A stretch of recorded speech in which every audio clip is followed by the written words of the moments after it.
Okay. Yeah. We're gonna continue with this Bode plot, and yeah. Pretty much that I talk about how the Bode plot is gonna be defined, and also how the Bode plot could be drawn, right? Could be drawn. So and here we're gonna continue with this this individual transfer functions, which actually, if you look at that, the simple gain here. Can you see the slides? You can see that I already shared. So can you see it? Okay, good. Okay, very good. Okay, so if I draw something on that, can you see it? And say, for example, this. Can you see it? Okay, good. Okay, yeah. So very good. Okay. Okay. Um. Yeah. So if you look at that, this individual transfer function, why we want to talk about that? It's just because this transfer function is a very basic one. For example, the first one is a simple gain, and the second one is integrator. Okay. The third one is a differentiator. Okay. So we're gonna continue, right? So we're gonna have first order, and then we're gonna have the second order. Um, if you recall, any transfer function, actually, if you do the factorization, you can always factorize it into this kind of basic element. Okay. For example, if I let's say if I have a transfer function t of s here, it's gonna I'm not good to draw, with this pen. Okay, say s square plus, this is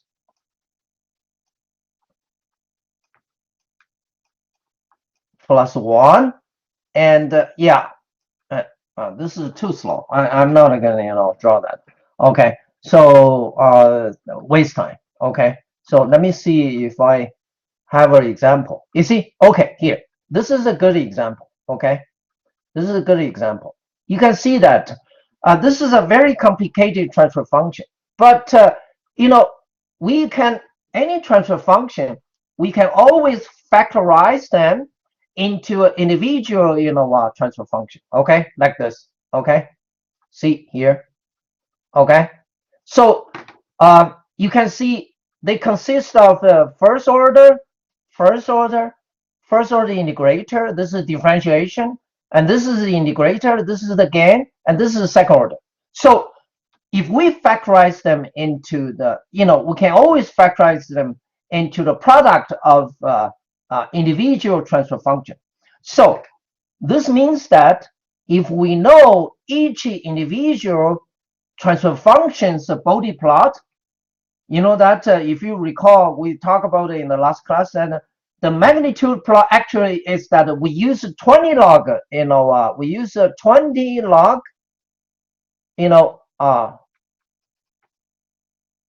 20 log double bar, right? The magnitude. That is like the 20 log of the double bar of this guy. And the logarithms operation, of a product of factors, actually, it is actually equal to the sum of the product, okay, of each factors. Okay, so this way, if we take the log, we can actually make the magnitude, calculate each individual factor's logarithm value, and then add them together.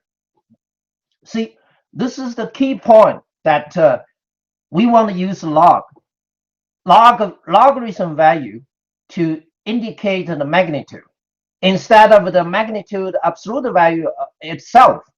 Okay, you see, if you use the absolute value itself, Then you're facing a product of several factors, and how are you going to draw the magnitude of the product?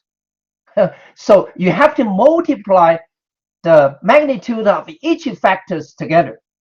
Okay, apparently in the graph, if you draw attitude, if you add the magnitude, that is much easier than the multiplication.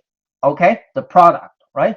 So that one is not straightforward. It's not indicative. However, if we turn it into the logarithm, and we can simply add each factor. We can calculate the logarithm value for each factor and then add them together. And then that becomes quite easy. So you can see there's a lot of advantage here to use the logarithm value. And on the other hand, as I mentioned in the last class, uh, it doesn't matter you use absolute value itself or you use the logarithm value, the trend is going to be the same. So you take the log, you do not change the trend of the magnitude of the transfer function. So it does not distort the picture of the Bode plot, okay? The plot of this transfer function, okay? So it does not distort the picture of the frequency response. So that is why we use the log. And also, that is give us a very good reason to figure out what this each individual factor's Bode plot is going to be, right? Okay, okay. We already are up to here, right? Okay, we already up to here at the end of the last class. So you can see that actually, if you draw the magnitude plot, and for you see the simple gain is easy, right? It's simple gain. If you have a simple gain, the magnitude is actually equal to 20 log of k. So that's a constant. Okay, that's a constant. Okay. Now depends on k is larger than 1 or less than 1. You can see that this constant value line is going to be either above 0 for the k larger than 1 or below 0 for k less than 1, right? So it's not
big deal. I can, draw either case. Okay. While at the same time, the phase of a simple gain actually is zero degree. So we can always draw that, oh, it's a 0 degree along the spectrum. Okay. Both of them along the spectrum. So that's a simple case, simple gain case. Very easy to draw. Now, for the integrator, this is the integrator's, Bode plot. Magnitude is going to be a line, downward line for integrator with a slope that is minus 20 dB per decade. Okay, every 10 times increase of the frequency, and the magnitude is going to be dropped by minus 20 dB. You can calculate it yourself, verify it yourself. Okay, it's always like that for n equal to 1. For n equal to 1. Now, if for n equal to 2, actually this slope is going to be multiplied by the minus 20 and by this n multiplied by the minus 20. Okay, so for example, if you have a 2 integrator, n equal to 2, then this magnitude is going to be minus 40 dB per decade. Okay, n equal to 3, minus 60 dB. So you can see this way, the nature of the line does not change. It's only the slope changes. So when you have more integrator, the magnitude actually drop faster. Okay, drop faster, right? Okay, and on the other hand, the phase, 1 over s, because 1 over j omega, you give minus 90 degree. Okay, if you have an n integrator, then the phase is going to be the minus n times 90 degree. So it is also easy to figure out. Either starting from minus 90 degree, n equal to 2 is going to minus 180 degree, and then minus 270 degree, and then minus 360, and keep going. Okay, when you increase n. Okay, so the phase is going to be a constant. Can be easily determined here, right? Okay, so that's for the integrator. For a differentiator, yeah, it goes the other way. Actually, you know what? The differentiator and the integrator, they are actually symmetric with respect to the horizontal axis of the frequency. Okay, when I say symmetric, I mean that it goes this way. You see, this is the integrator, this is the integrator, and this is going to be the differentiator, right? Okay, and it's differentiator is going up, the integrator is going down for the magnitude. Okay, on the other hand, the phase of the differentiation is actually equal to n positive n times 90 degree. So if you remember, we actually use the phase to classify the transfer function, right? When the phase is positive, overall the frequency along with the frequency range, and then we call it the phase lead. Okay, otherwise if the phase is negative, we call it a phase lag. So apparently here integration is a phase lag because it's always a negative phase, and the differentiator is what? Is a phase lead because it always provides a positive phase. Okay, so they are also symmetric with respect to the frequency axis. Okay, so here the magnitude slope is equal to the 20 dB per decade. If you have an n here, then it's going to be equal to 20 n dB per decade. Okay, going up quite fast. Okay, so that's the integrator and the differentiator. Okay, now let's move to the more complicated case, the first order system. Okay, the first order system normally you can always convert it into the 1 over ts plus 1. Okay, if it is not like that, for example, okay, if you have a and s plus b, you know what? You can always convert that. Question?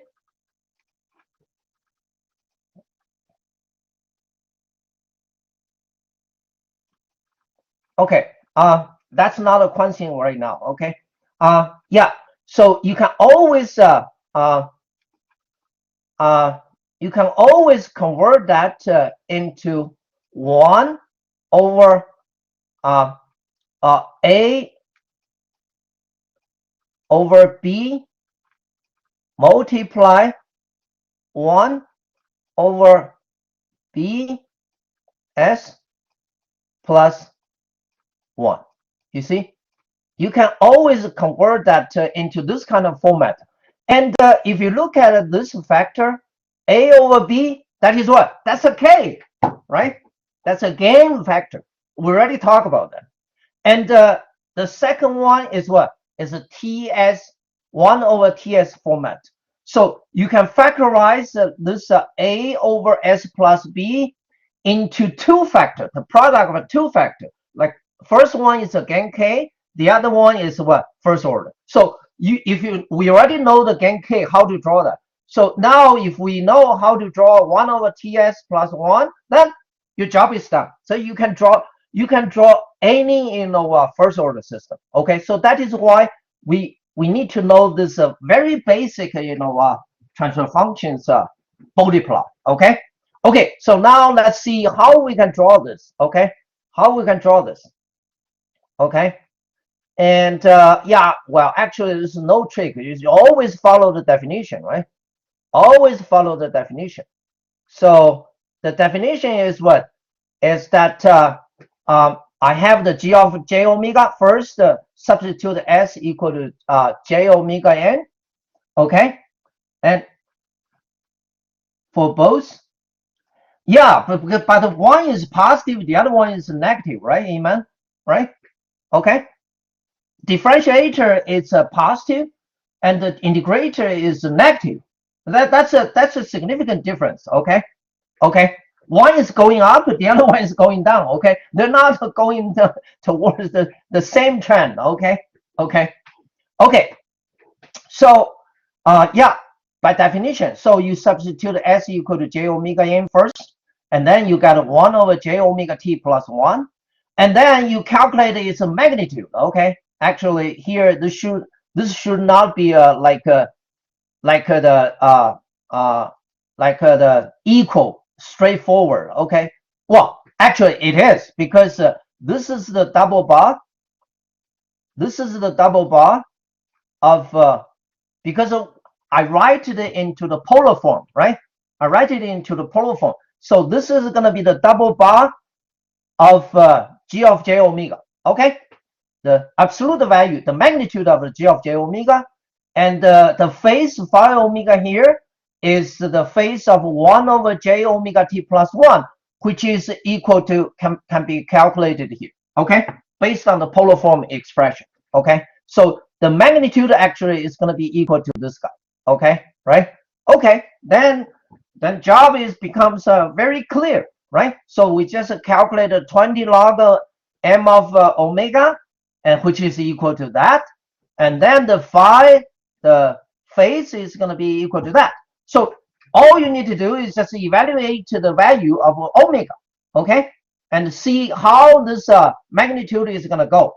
And seems like this is going to be more complicated, okay, not like the differentiation and integration, it's a straightforward. This is not a straightforward, because you see, essentially for first order system, there is a separation frequency. We normally call this one is a corner frequency separation, and this is separation frequency actually is equal to 1 over t. Okay, equal to 1 over t here. It doesn't matter what the value t is going to be. Okay, I'm normalized the frequency range by the t. Okay.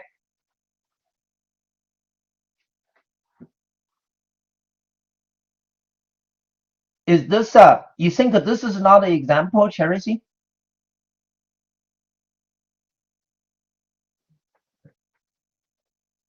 Like a question? Well, okay, well, actually, there is an example that we presented already here, right? You remember? You remember here? You see here? right? Okay, right? Okay, you see here, this is the example, right? Okay, we'll go back to this one. Okay, okay. See, you see the example here is exactly like this one, right? For t equal to 1, right? Okay, right? Yeah, okay, okay, yeah. So, yeah, like what I said here, the frequency we are trying to normalize by t. So the separation corner frequency, there's a separation corner frequency is 1 over t, and this one, why we use this one as a separation frequency? So you can see that I can conduct a magnitude analysis, okay, with respect to this corner frequency 1 over t.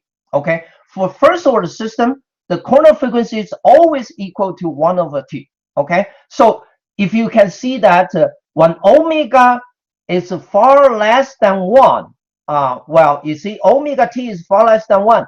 What does this mean? This means that the omega is far less than 1 over t, right?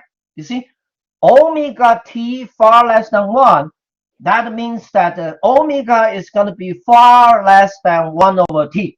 In other words, now you can see why I use this 1 over t as a separation frequency, right? Because I basically, if we normalize by t, then I basically treat that when omega is far less than 1 over t, it's going to be the low frequency, okay?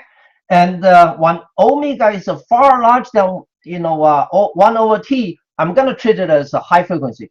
So this is relatively, okay? Relatively, okay? Okay, so if omega, if the frequency is far less than 1 omega t, is far away, okay, lower than the separation frequency, then you can see that this magnitude actually it's approximately equal to 0 dB. Why? Because you see, this means that omega squared t squared is going to be far less than 1. So comparing with 1, it can be ignored. So if you ignore that, then only 1 left. Log of 1 is what? Is 0. So that is why you have 0 dB here. So if you draw the magnitude to the low frequency range, which is here, and that is the 0 dB, right? That is the 0 dB. Okay? Okay? And so well, you see, this one I cannot, nominate. I cannot, review that. You have to go back to the review, the control 1 for the complex, function and complex variables, characterization. Okay, you have to review the 3240 notes. Okay, otherwise, if I stop to review all of those contents, I cannot proceed. I'm sorry. Okay, so you have to go back to check those notes. Okay, this is a very basic math. Okay, okay. Now, yeah. So now you can see in this range. So you have the 0 dB here, right? Okay. You have the 0 dB here. Okay. And well, what is going to be the phase in this range? Because you see omega t, we said omega t is very small, far less than 1, right? So it's almost 0. So that is why the phase in the low frequency range is approaches to 0 degree. Okay, the phase approaches to 0 degree. Okay, so 0 dB, 0 degree approaches to 0 dB, right? That's the low frequency analysis. Okay, now what about the high frequency analysis? Okay, so high frequency means that the omega is in this range. It's in this range, right? So omega is going to be far larger than 1 over t, separation frequency. So we're going to treat it like this one. This range is going to be the high frequency range. Now, in the high frequency range, now if you look at the magnitude, then what? Then 1 compared with omega t can be dropped, okay? Because it's too small. It does not hurt, the value, okay? By the way, also because you also take the log value. So the impact of 1 in this case, if you drop it, the impact is even less. Okay, It's even less. Okay, comparing with the absolute value. Okay, so if we drop the 1, then what? Then we have omega t square root. So that's going to be the omega t, right? We take the square root out. And then in this case, we're going to have this function. And you can see this function is what? It's a linear function with respect to the log omega. Okay? With respect to the log omega axis. You see? This is going to be the linear function, right? So it's not a surprise. If it is linear, then it's not a surprise that you're going to see a line like that. Okay? And what is going to be the slope of this one? Can you see that? The slope for this part, this line? Someone tell me? Someone tell me, what is going to be the slope? Yes. Okay, good. Okay. Minus 20 dB. Okay. So if you look at that, what does this looks like?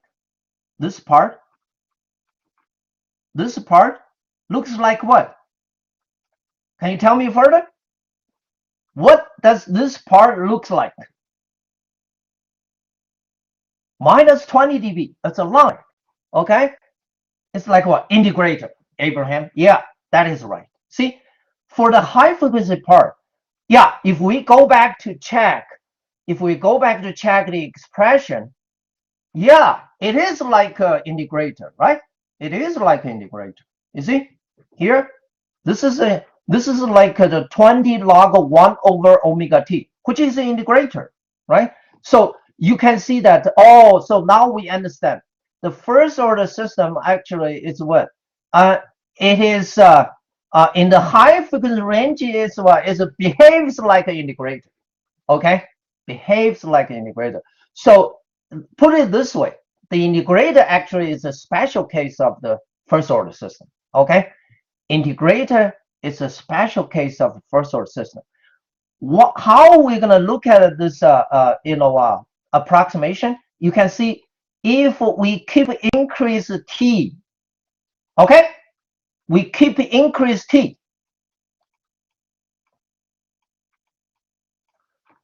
What happened? You can see this is separation frequency. If we increase t, separation frequency is going to be pushed to the left or right. Right? Right is increase direction, right?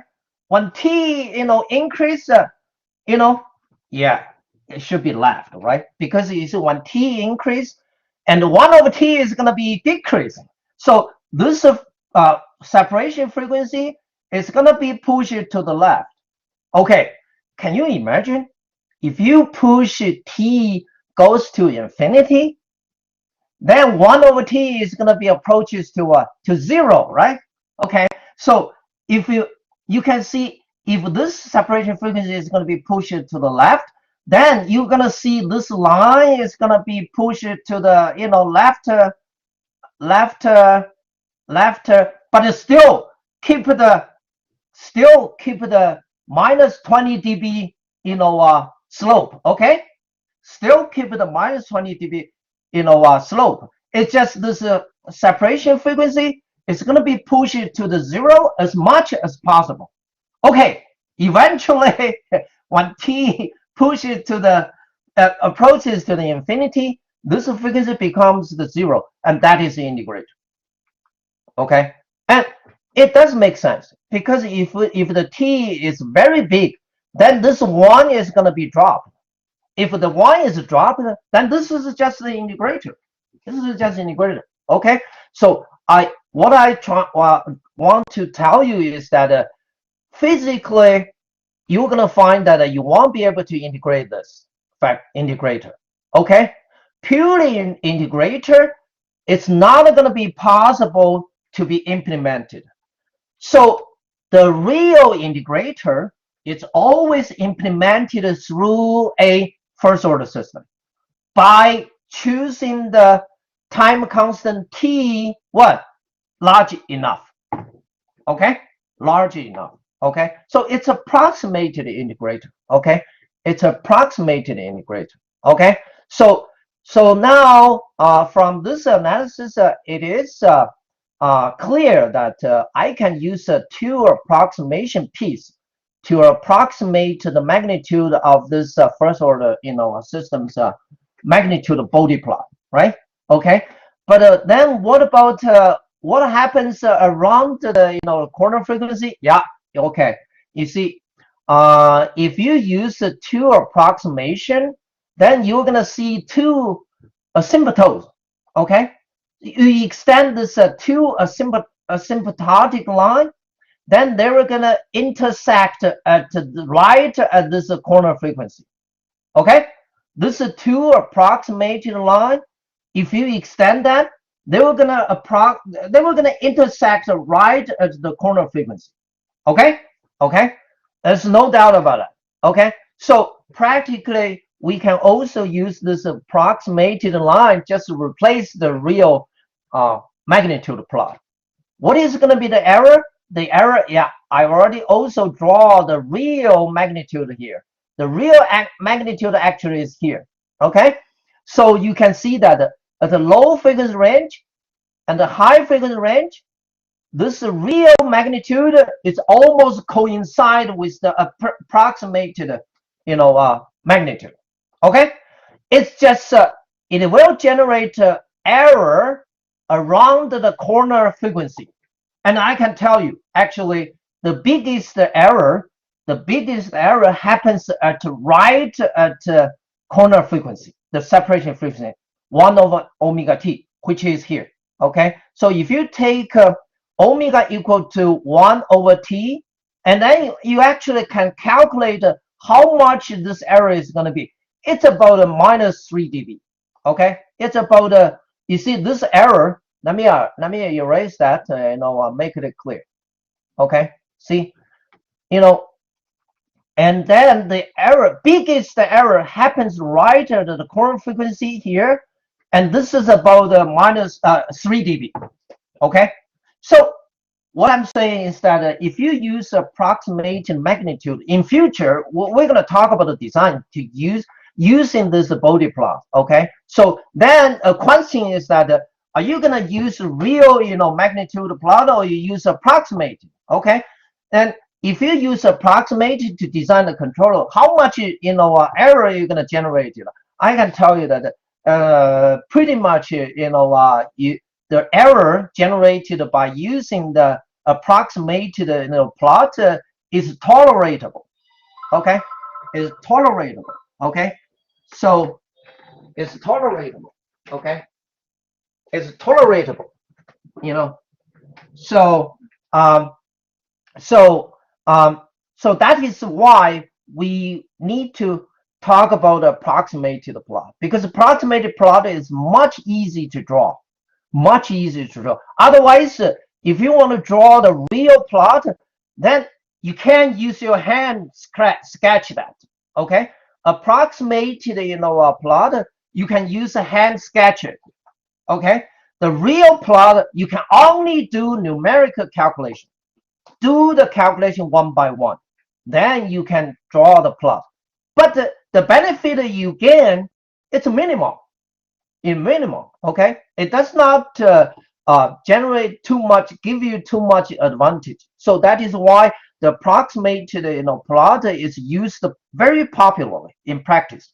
Okay, and another factor I want to point out is that right at the corner frequency, the phase of the first order system is always equal to minus 45 degrees. Minus 45 degrees. Okay, minus 45 degrees. So this is the factors that you have to remember. Okay, you have to remember for the first order system. For the first order system. Okay, right at the corner frequency. Yeah, is the corner. Yes, yes, yeah. That's what I said. It doesn't matter. You see here. You see the point is that I'm normalizing the frequency by t. So it really doesn't matter what value the t is going to be. You see what I mean? Right? Okay. If I do not normalize it, then I have to count the value of t, which is not convenient. But here I'm setting up the corner frequency to be the 1 over t, then normalize it by t, then my problem is solved. Okay, my problem is solved. So this is relative to the value of t, and the frequency range is classified relatively with respect to the value of t, right? So the corner frequency is always 1 over t. Okay, and okay, so now let's go back to this example to see it. Then when we go back to look at this example, then it becomes, quite easy for you. Okay, quite understandable. Okay, for this Bode plot, right? See, for this example, t equal to what? T equal to what? T equal to what?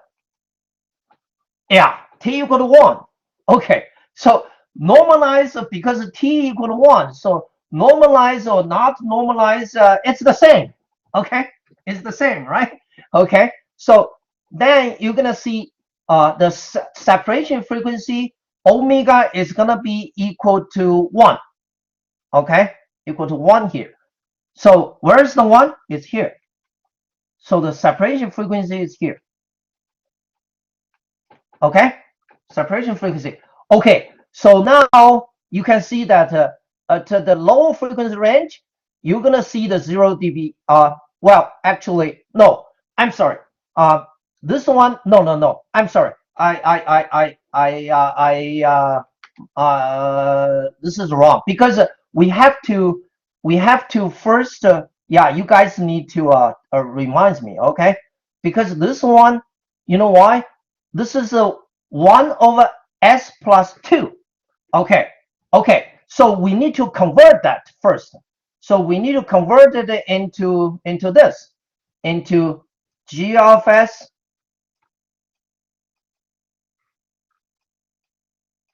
equal to 1/2 and 1 over 1/2 plus 1. Is that right? Okay. Yeah. Right. Okay. Actually, t is equal to 2.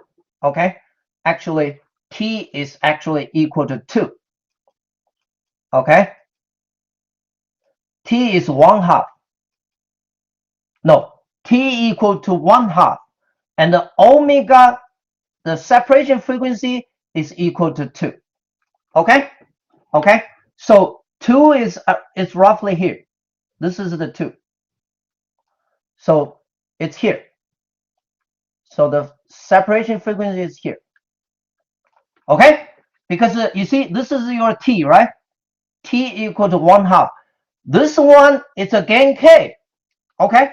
So we can always add the gain k's factor, impact later to add it. Okay? So you see, the drawing could be done this way. First, you can draw this guy. This guy will generate a 0 dB here up to the 2, frequency equal to 2, and then going down by minus 20 dB.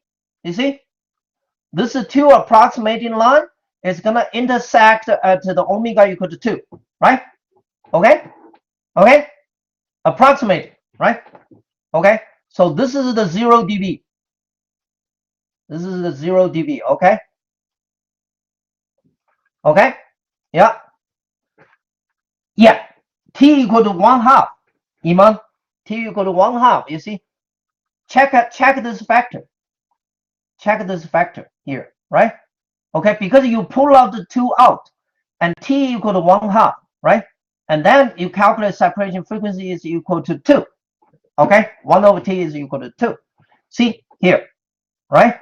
Okay, see, and then you draw the 1 over 1/2 s plus 1 first, and which is here.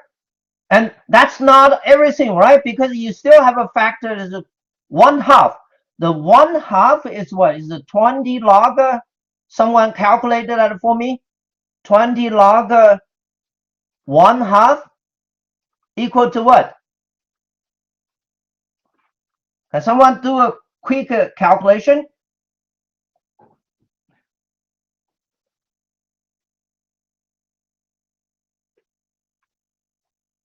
0.3, 0.3, 0.3, 0.3. Are you sure? Are you sure it's negative? Yes, -6. Yeah, right. So yeah, you gotta do a good calculation. Okay, this is a -6 dB because you need to multiply the 20, and also you need to know that this is 1/2 is less than 1, so you're gonna have a negative number. Okay, the logarithm value is gonna be negative, right, Iman? Right? Okay, Zia? Okay, you got my point? Okay, 0.3, you calculate it, it's log of 0.5. Log of 0.5 is equal to negative 0.3. Multiply, 20. That will give you -6 dB. Okay, the -6 dB is going to be added on top of the magnitude of this first order, factor, right? Of this factor. So now it is not surprising. You see, it dragged down because it's negative, right? So you're going to drag down the magnitude of the first order factors by a -6 dB. By a -6 dB. Okay? Yeah, right. Okay. Well, you see, you can, because the graph use the logarithm log omega, but specified with absolute frequency, value, right? So you got to get used to this with this. Okay. You see, this is not even like what I said. You see, this scale is not even, right? But they are even on the log scale. Okay, they are even on the log scale. Okay, so on the log scale, this is going to be the -1, this is going to be the 0, and this is going to be the 1, and this is going to be the 2. You got my point, right? See, this is the -1 on the log omega scale. This is the 0, and this is the 1, and this is the 2. So you can see on log scale, the scale is even, but the absolute value of the frequency, they're not even. You can see this is the 0.1, this is the 0.2, 0.3, 0.5 to 1. You see, this scale is not even. Okay, so this is the way to use log scale. Okay, so yeah, so now you can see that it's not surprised to drag the magnitude by the -6 dB down. Okay, so the whole factor's Bode magnitude plot is actually equal to this. It's actually drawing this. And also you draw two asymptotic line, you see here, coincide in the high frequency range with this line, and they intersect right at the frequency omega equal to 2. And here, this curve is actually the real magnitude. So you can see the biggest error is here. This error is what? 3 dB. 3 dB, right? Okay, 3 dB. Okay, and then you can see that right at the corner frequency omega equal to 2, this phase is what? Is a -45 degree. Okay, this one is a -45 degree. Okay, minus 45. Abraham, be sharp. Okay, you can't be wrong, because positive 45 is totally different. Okay, do not just look at the number. The number, do not just say, oh, they are only opposite, with a sign. No, because the nature of this two factor is going to be totally different. So you can't miss that. You can't miss. This is going to be the -45 degree, right? Well, not surprised, because the factor 1/2. Yeah, yes, Iman. That 3 dB is actually pretty much, it can be tolerated. Okay, in your design. When we talk about the design, we're gonna see how we're gonna use this Bode magnitude plot. Okay, so you're gonna see that the error, can be tolerated. Okay, and okay, so you can see the factor 1/2 actually does not affect the phase. the phase is only come from the first order factor. Is that right? Okay. You see, the phase is only come from the first order. Okay, come from that. Okay. On the well, I need to point out that I do not prefer. If you read the book, the book says that yeah, it might be possible to use approximated, a phase plot. I actually strongly disagree with that. Why? Because you see, if you look at the book is going to tell you that for the first order phase, you can use this approximation. Okay, they're going to tell you that you can use this approximation, but this line has to pass through the minus 45 degree at the omega equal to 2. This is very, very, very, very inaccurate. Okay, and if we use the approximated phase plot for design, it will incur an intolerable error. So let me here emphasize it here. Okay, just remember, in your design, you should forget about the approximated phase plot. You need to always use the accurate one. So in other words, you always need to use the calculate the phase curve, phase plot. You got my point? Okay, because if you use approximated phase plot to do the design, and the error incurred is not tolerable. It's not tolerable. You're gonna see that. Okay, you're gonna see that when we talk about the design. Okay, but here, so that's why I normally do not talk about the approximated phase plot. Okay, I do not talk about that because it's useless in practice. Okay, it's useless in practice. I don't even talk about that at all. Okay, so do not get misled by the book. Okay, the book might say, oh, you have approximated. No, I don't agree with that. Okay, I don't agree with that. So yeah, that's this example, that we to show how the Bode plot can be factorized into two factor, the basic factor, and how they can be drawn. Any question about this example? Just now, Charity, do you understand this example? Good. Okay. All right. Yeah. Very good. Okay. So now let's move on. Okay. Yeah. Okay. So yeah, this is the first order. Like what I said. Okay. Another factor I've just mentioned. So the integrator actually is a special case for the TS plus 1. Okay. 1 over TS plus 1. When you choose T large enough, this is just a almost like an integrator. And actually, just keep in your mind, okay? Practically, when you try to implement the integrator, it is always implemented this way, in the first order way, by choosing a time constant T large enough, okay? Not it will not be possible to exactly integrate this factor, okay? This one is only correct, only implementable in math, on paper, not physically, okay? Not physically. You won't be able to get that, okay? Okay. Now, since this kind of first order system, it's generalized the format of integrator, then you might question that, oh yeah, what about the differentiator? Yeah, not surprising.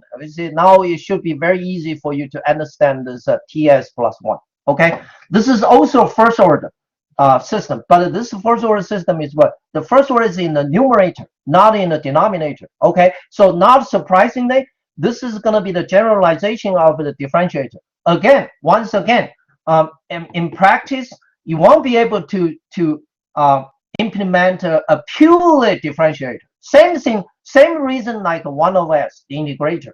Okay, instead, you always use TS plus 1 to approximate a differentiator, and by choosing what T is what large enough. Okay, if T is so. Now for this one, I'm not going to talk about the deduce the detail again, but all the formulas is here. Magnitude is this, and phase is this, Okay, and the phase and oh no, actually, you know what? Here is wrong. Okay, this should be this should be no one. It's just the square root of t omega t squared plus one. Okay, I need to update this note. Okay, so this is just this one. Okay, so the magnitude plot is gonna be drawn based on this one. You can see that this one and this one here. The only difference is what is the sign. Here you have a negative sign. Okay, you have a negative sign. Okay, you have a negative sign here, but for the differentiation, you don't have a negative sign. So now, how would you draw that? Yeah. According to the symmetric property, you can draw it very clear. You see, the separation frequency is here, 1 over t. In the low frequency range, you have 0 dB, and in the high frequency range here, and you actually have a line. And what is going to be the slope of this line? Slope? What is going to be the slope of this line? Yeah, 20 dB per decade. This time is a positive 20 dB, right? Okay, and not surprising that this two approximating line, asymptote. We call it a asymptote. Okay, if you extend them, they were going to intersect right at the corner frequency, the separation frequency again. Okay, and this time is going up, and you can see that again, if you take a t, increase t, then you're going to push this corner frequency to the left again. So that this one is going to be more and more like a differentiator. Okay, the differentiator is here, right? You see it. This curve is going to be looks more and more like this curve. Okay, so when t eventually, in the ideal case, when t goes to infinity, and this is going to be exactly a differentiator. But of course, you can't get infinity values physically, right? So you can only get an approximation. Okay, so by choosing a t large enough, it's good enough to be a differentiator. And not surprisingly, this phase is gonna now positive, so it goes upward. Okay, not the downward. Okay, see, like what I said, they are always symmetric along with the horizontal axis, right? Horizontal axis. Okay, right? So it's much easy now to understand the TS plus one. This is a first order factor, and also a factor is that right at the corner frequency, you're gonna have 45 degree. Okay, 45 degree. Okay. Now the most complicated case is actually the second order system. Okay, the second order system is gonna be. Let me tell you that it's gonna be much more complicated. Okay, so we're gonna let's do it one by one. Okay, step by step. Try to understand that. Okay, I'm pretty sure that once you understand how the second order system is gonna be, then you understand everything. You got everything. Okay, you got a gain, you got a differentiator, you got an integrator, you got a first order. Now once this is gonna be the last one, last basic factor. Okay, once we understand this one, then you actually understand any transfer functions Bode plot. Okay, because you can always do factorization, right? Like what I said, right? Okay, so this is the only one that we don't know yet. Okay, now let's see how we're gonna analyze the Bode plot of this one. Okay, now if you recall, I'm writing the second order system into this kind of format. Can someone still remember, what does this mean? What does this format expression mean? We talk about, you see, the whole control one was devoted to what? To address this this omega n squared over s squared plus 2 zeta omega ns plus omega n squared, right? Okay, so can you tell me that? Okay, what is that? Okay, I know it's a standard. So tell me, what does the omega n means, and what does the damping ratio, the zeta means? Okay. Okay. Tell me, omega is a natural frequency? Yes. Okay. And what is the zeta means?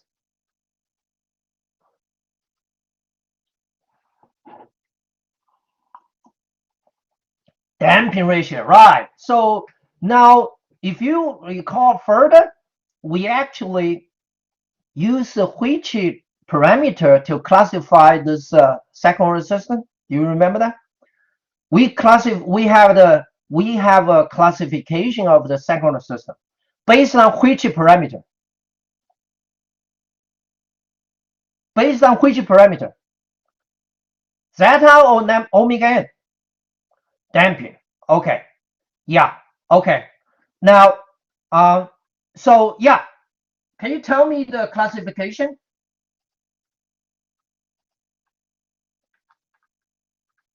Can you tell me the classification? Critical damping is what? Okay, over damping. Okay, yeah. Tell me what the exact. Okay, so you said it's over based on the damping. Okay, tell me critical damping is what? Over damping is that zeta larger than 1. Okay, yeah. And critical damping zeta is equal to 1. Okay. Underdamped is what? Okay. Yeah, it's less than 1. Okay. So now let's go further. Okay. Now, what is gonna be the behavior for the underdamped behavior? Underdamped second order system behavior. Yeah. Okay. What does the two complex poles mean? What does the two complex pole mean? For the underdamped case, what kind of behavior you expect? No, stability is as long as zeta is larger than 1. Okay, Andre, an overshoot definitely. Now, what is gonna be the more nature of this behavior? Overshoot is just one indication, right? Well, I would drop fast only the oscillation. Why? Because we don't know if it's going to be the faster or the slow. If it is a faster or slow, oscillation, that is going to be determined by what? See, the key issue here is that the zeta value determines if you're going to get oscillation or not. Okay, but the fast oscillation or slow oscillation actually what? It actually depends on also depends on the natural frequency omega n. Okay, natural frequency omega n, right? So now you can see that the damping ratio. So now we are pretty much clear. Okay, well, you see, first in your brain, okay, first you recall the behavior of the second order system, right? Okay, so if it's critically damped, that's just the critical time when the oscillation is going to be killed. Okay, and when the damping ratio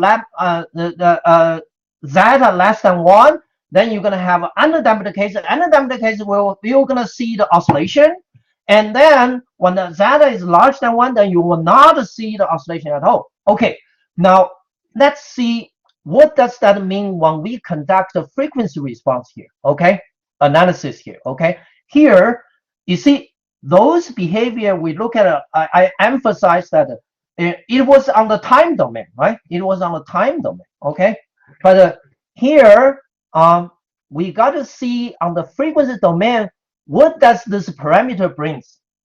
Okay, so yeah, first step is that not surprising. Okay, I'm gonna just use a definition. So for this second order system, I'm gonna convert it into this this kind of a format. Okay, this massive expression, right? Okay, I can do that. Just divide it for omega n squared by both numerator and denominator. I got this. Okay, of course I substitute s equal to j omega n, right? S equal to j omega n to obtain the frequency response. Okay, to obtain the frequency response. So s squared is gonna be the negative. It's gonna be here. You see, it's gonna be here, right? S squared term. Well, don't forget it. I divided by the omega n squared, right? So that's why I have an omega n here, right? So then This one, this term is here. This term is here, right? Okay, divided by omega n squared, and cancel the one, so I have only one omega n in the denominator, right? Okay, and then here omega n squared divided by omega n squared, that's one. Okay, so I have everything here. Now I'm trying to write it in the expression of a polar form because I want to calculate the magnitude. Okay, see, and this one, yeah, once again, this is through the complex variables manipulation, right? So we can calculate its magnitude is equal to this 1 over square root of blah blah blah blah. Okay, okay, right? Okay, so you need to factorize it into the real and the imaginary part, and then you get this, right? So this should be very easy from the math. Okay, so now then, after we figured out the m of omega, then I need to calculate its 20 log omega value, okay, which is here, because this is in denominator, right? So I'm gonna have this one, okay? I'm gonna have a negative sign here, and then I'm gonna have a square root here, okay? Now, what is gonna be the phase? Yeah, the phase can be also calculated like that, right? Okay, okay, the phase can be also calculated like that. So if you calculate the phase and m omega, then g of omega, it doesn't matter what value that damping ratio zeta or natural frequency is going to be, okay? You can always express them into this kind of format, okay? It does not matter what value omega n and the damping ratio zeta is going to be, okay? You can always express them into this format with the m omega calculated here and the phi omega calculated here. Okay, so our job here is what? Is to draw the Bode plot. So I know that I need to find a way to draw this guy and this guy, right? Okay, so yeah, here we conducted the first order systems way, okay? Because you see, like what I said, there is a separation, frequency for the first order system. And based on that one, and I separated it into a high frequency and a low frequency range, right? So here, I'm hoping that I have the similar way to have a, separation frequency. And it seems like this is separation frequency. This time is what? It's omega n. You see, because I have the ratio. I have the ratio of omega over omega n in this term and in this term. So it does make sense for me to compare omega over omega n. Okay? Okay? So I'm going to use the omega n as the separation frequency. And then I'm going to count on the two range. One range is that the omega is far less than omega n. Then I'm going to treat it as a low frequency. Okay? I'm going to treat it as low frequency. Okay? So the separation frequency here is going to be omega n. Okay? So now for this low frequency range, then I can conduct approximation analysis. You see, this omega over omega n is far less than 1. Okay, so I have a 1 here. So this guy is what? It's far less than 1, and it's a square term. Okay, of course, compared with 1, this is nothing. So I can drop it. I can drop it. Okay, so I'm going to drop it. And same thing. Same reason for this guy, okay? And I can drop that. And don't forget it. This is a compare with 1, okay? This is a compare with 1. Without the 1, you cannot ignore that, okay? Without the 1, you cannot ignore that. Just because you have a 1, dominate this term. So that's why you can drop the other 2 terms, okay? So after you drop that 2 terms out, what's left? 1 left. Oh, 0 dB. See? So now I understand. In the low frequency range, relative to the omega n, and the magnitude actually can be approximated to be the 0 dB. Okay. Now what about yes? Well, you see, because you see, I have this ratio here, right? I have this ratio here, right? You see, I want to compare this ratio with 1. Okay, that's the reason that I normalized by the omega n. Okay, okay, okay. You know, otherwise, if you compare absolute value, then that's much more complicated, right? That's much more so it does make sense to use the omega n as the separation frequency. Okay, as the separation frequency. You can think about it. Think about it physically. Okay, that's just let's think about it straightforward. Any physical system, it could be fast system, it could be a slow system. Okay, so you want to say the low frequency is absolute for any physical system. That doesn't make any sense. Why? Because for a slow system and the low frequency is going to be much lower, right? But for the fast system, and compare with its fast frequency, and I can relatively increase the spectrum of the low frequency range. Do you see what I mean? Right? Relative. You see, when we say the low frequency, I mean I measure the frequency with respect to the system's natural frequency. You see what I mean? So this is gonna make a more physical sense, right? Because this will consider the nature, the difference of each physical system. Makes more sense, okay? Makes more, scientific sense, okay? Instead of using the absolute value, okay? Okay. So, yeah. So phase, in this case, you see, phase is equal to that. Oh, you want to drop omega n, so this is going to be the 0. And, well, the denominator becomes 1. But the numerator omega n compared with 1 is going to be much smaller. So this term actually is approximated equal to 0. So that is why at the low frequency, you can see the phase is going to be approaching to the 0 degree. Okay? Approaching to the 0 degree. Okay. Now, what about the high frequency? Yeah, the high frequency, you can see that because this omega n far larger than 1. Okay, so this time, comparing with this ratio value, 1 can be dropped, right? 1 can be dropped. 1 becomes small.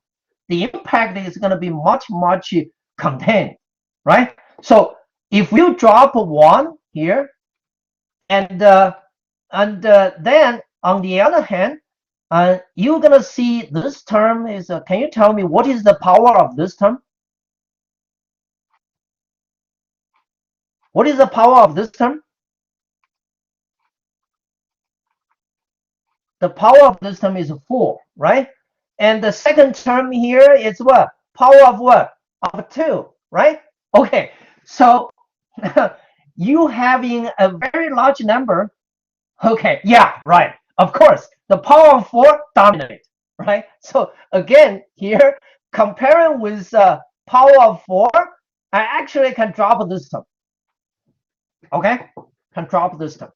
Okay, actually, this is another advantage to use logarithm.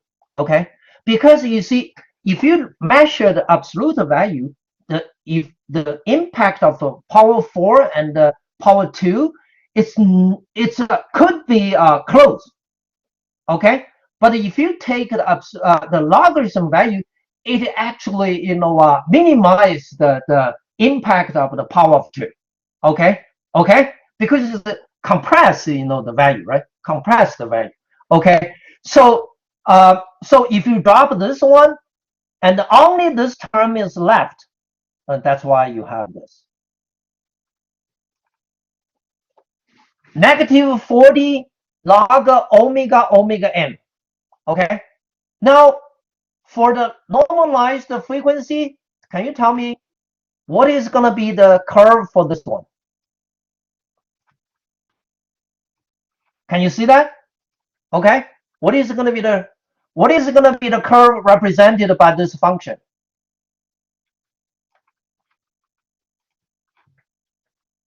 Integrator? Yeah, it is an integrator, right? Approximated integrator. But I'm talking about a curve. What kind of curve that? What kind of picture this one is going to represent?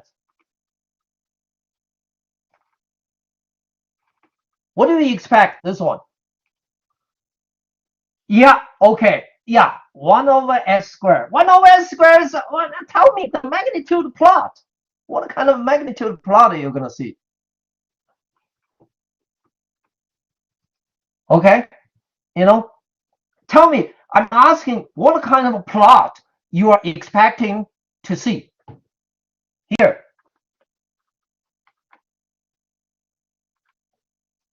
What kind of a, okay, so let's go back to see the integrator, right? See, integrator is here.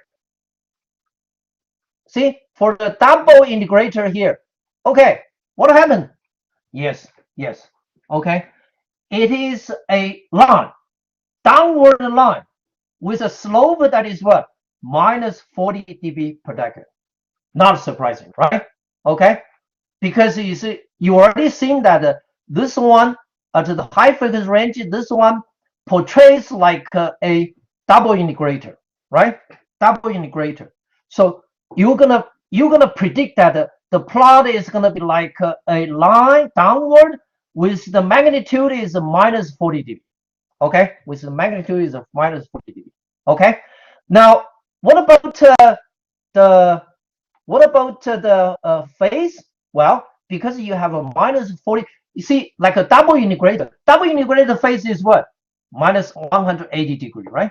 Minus 90 degree multiplied by 2, right? So not surprising you're going to see the minus 180 degree. In other words, in the high frequency range, the phase of this second order, factor is going to approach it to the minus 180 degree. Okay, minus 180 degree. Okay, now yeah, well, so at the omega equal to omega, yes, if you use approximation.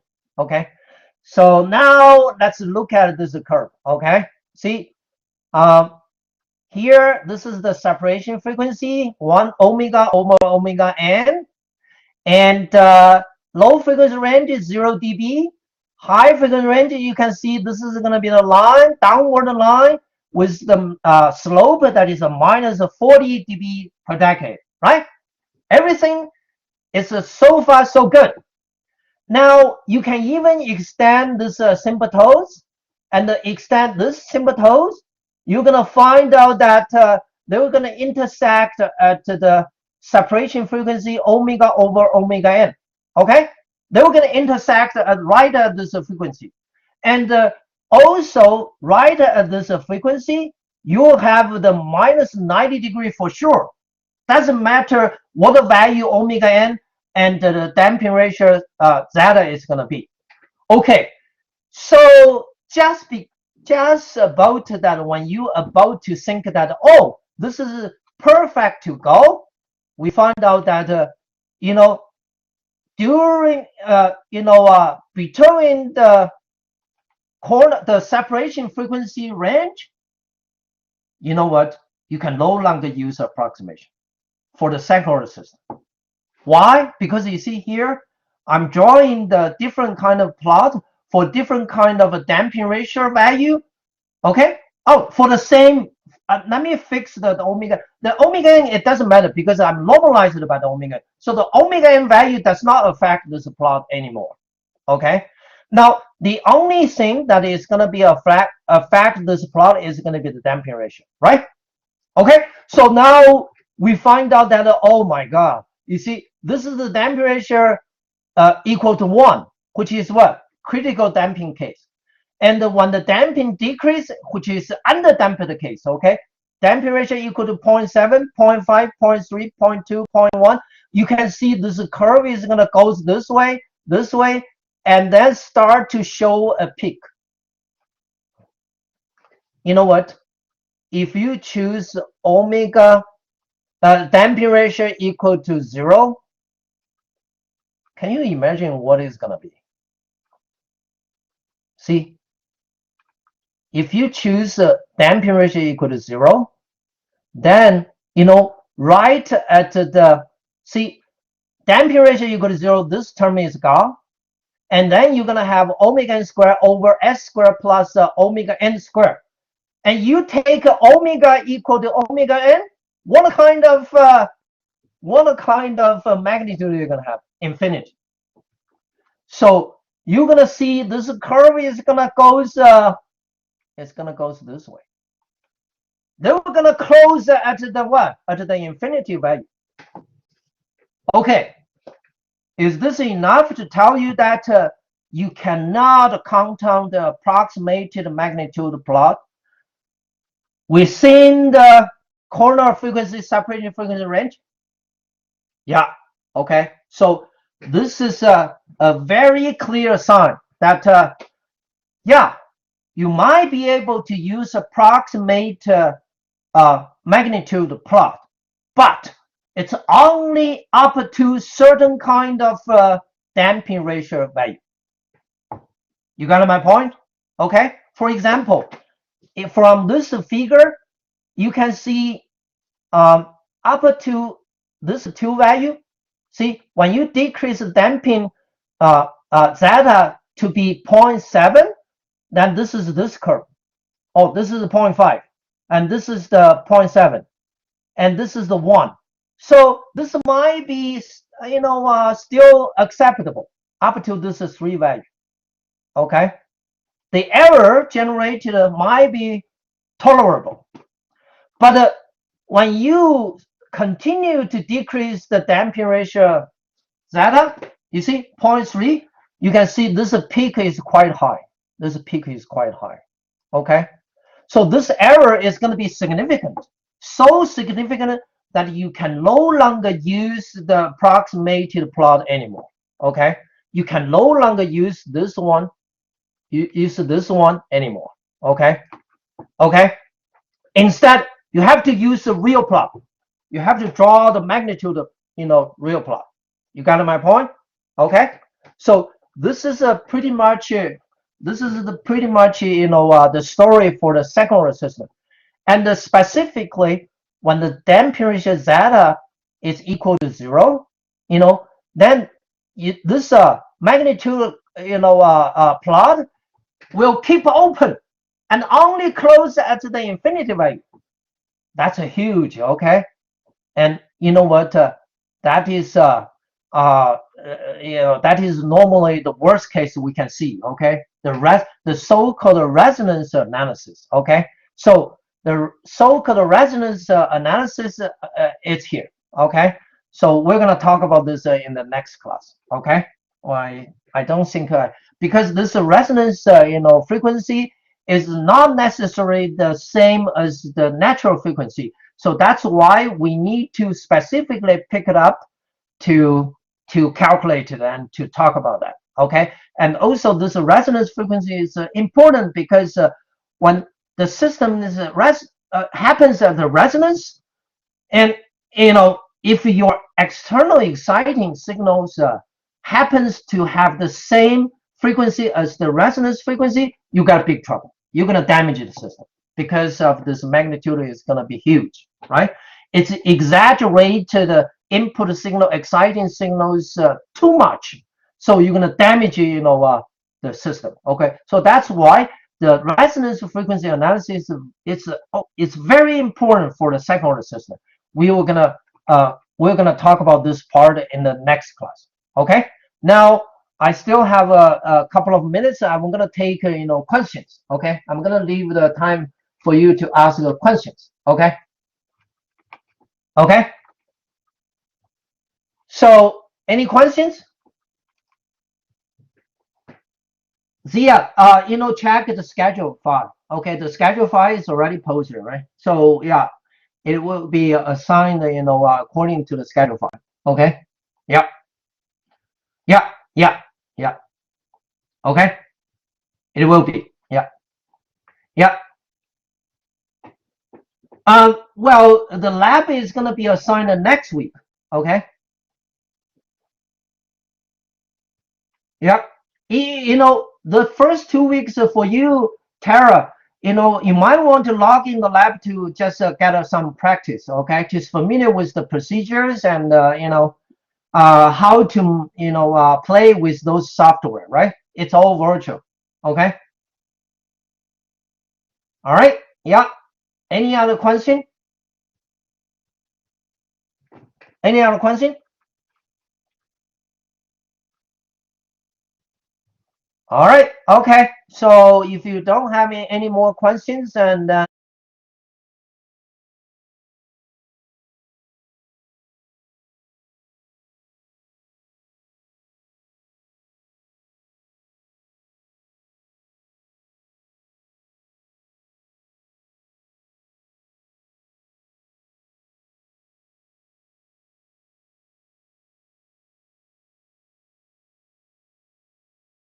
yep. Okay. It's recording now. Okay.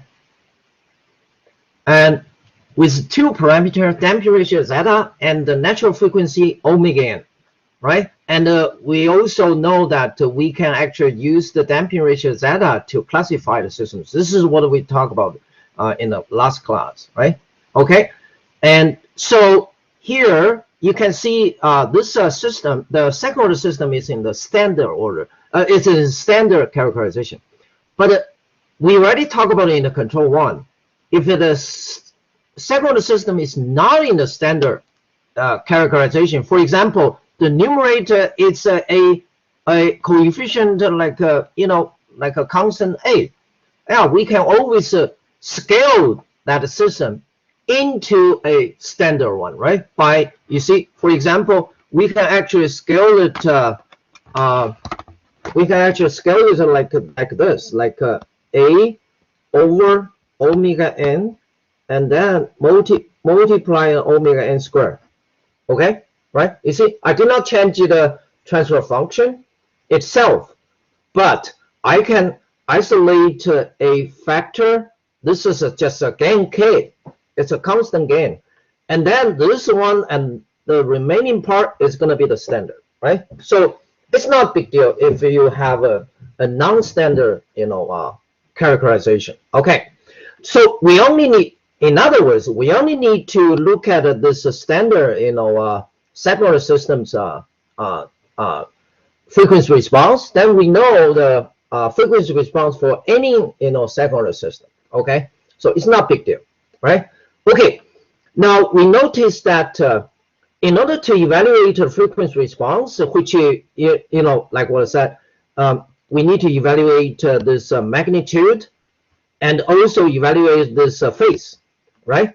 Okay, but it's gonna be hard to look at the expression itself before you reorganize it into this kind of format. Okay, and after you reorganize the expression based on the ratio of omega over omega n. Okay, so basically we are find out this is a important, very important factor. Okay, right? So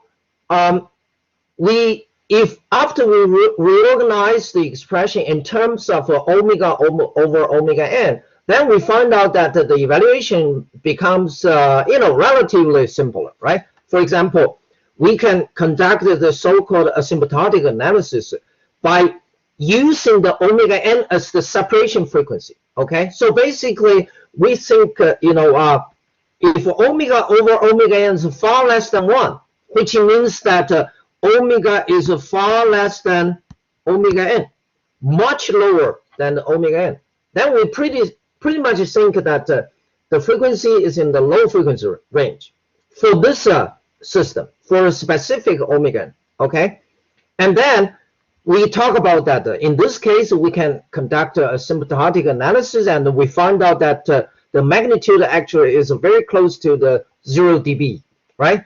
Okay, now the phase is going to be very close to the 0 degree, and in the high frequency range, okay, with respect to the separation frequency omega n, then we find out that the magnitude actually is pretty much aligned with a slope that it's minus 40 dB per decade, right? With this, expression, and it tells me. And how we conduct this approximation And I talked about it in the last class, so you should understand that, right? Basically, you just compare the, omega over omega m and the 1, and also consider the power of the omega over omega n, right? Okay, so now we found that the phase is gonna be approached to what? Minus 180 degrees. Not surprising, okay? Because this is a second order system. So if you recall that a special second order system is this double integrator, right? This is a 2 integrator, and this 2 integrator give you the phase is what? Minus 180 degrees.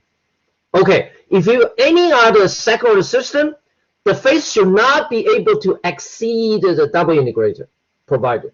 So the phase provided by the general, second order, system will not be able to exceed the minus 180 degree. Okay, so minus 180 degree is the maximum negative phase that the second order system could provide. Actually,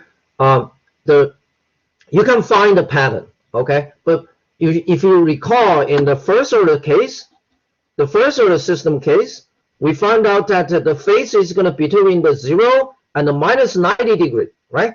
Okay, and for the differentiation, first order, and the phase is going to be between the 0 and the 90 degree. So for the second order system, this is second, so it's going to be the 90 degree multiplied by 2. So you can imagine, because this is the second order system is a phase lag system, right? So the phase should be between 0 and the minus 90 degree, 180 degree, which is the 90 degree multiplied by 2. And if you have a third order system, you can imagine the phase is going to run between 0 and the 270 degree, which is 90 degree multiplied by 3. Okay, either positive or negative, depends on what kind of factors you're gonna have. If the factors in the numerator, you have the positive phase, which is the phase lead, and if it is in the denominator, then you have the negative phase, and this is going to be a phase lag system, right? So this is a very good pattern and very easy to find out. Okay, now another thing is that factor is that, okay, at the corner frequency, omega, well, the separation frequency, what do we call it, okay? But officially, we call it a corner frequency, right? And so at this frequency, we find out that the magnitude actually is equal to this. It's minus 20 log 2 zeta, minus 20 log 2 zeta. And the phase can be found out that is right equal to the minus 90 degree. No more than that, no less than that. Sharp equal to minus 90 degree, sharp. That is always true for the second order system, right? At the corner frequency, okay? And the interesting part is this, is the magnitude, okay? And the magnitude is related to the what? The damping ratio. Okay, so you can see that if the damping ratio is very small, what happened? So this log value, log 2 zeta, is going to be a very, very large negative number. Okay, that's the logarithm's nature. Okay, if zeta is very small, just remember the zeta has to be larger than 0, and has to be positive. Okay. Like what I said, if the damping ratio has to be positive. If the damping ratio becomes negative, what happened? The system, this is second order system, will not be stable. So that system is not what we want to discuss. Okay, because it's not stable. It's out. Okay, it's out. So the damping ratio zeta had got to be larger than 0. Okay, got to be larger than 0, and but the zeta larger than 0, but it could be very close to 0. So if the zeta is close to 0, then what happens? Then this log 2 zeta is going to be a very large negative number. Okay, very large negative number, and you have a negative sign here. So this is going to be, the total is going to be a very large positive number, okay? Very large positive number, okay? So, and then you're gonna see, you can imagine this magnitude, you know, it's gonna becomes very large, okay? Okay? And specifically, if zeta equal to 0, what happened? This log 2 zeta is going to be minus infinity. So multiply a negative sign, and then you're going to have a positive infinity. Okay, so that is why it's not a surprise to see the magnitude plot right around the omega n. You see here, you see the axis, the frequency axis is normalized by the omega n. So that's why you see the 1 here, right? Okay, it's not a big deal. It's just a scale issue, right? So if right at the omega equal to omega n, then you see this is going large and large and large. And when zeta decreasing, okay?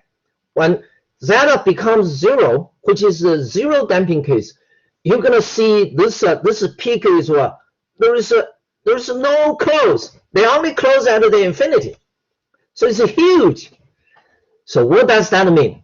Think about it. This is the magnitude of the system, right? This is the magnitude of the system. So pretty much it's like this. It's like, okay, you are a system like that, right? And this is your second order system. And then you're going to find out that at S equal to J omega n, and not the J omega n, when the damping ratio equal to 0, and then you're going to see S equal to J omega n, you're going to have a peak, but this peak is infinity. Okay?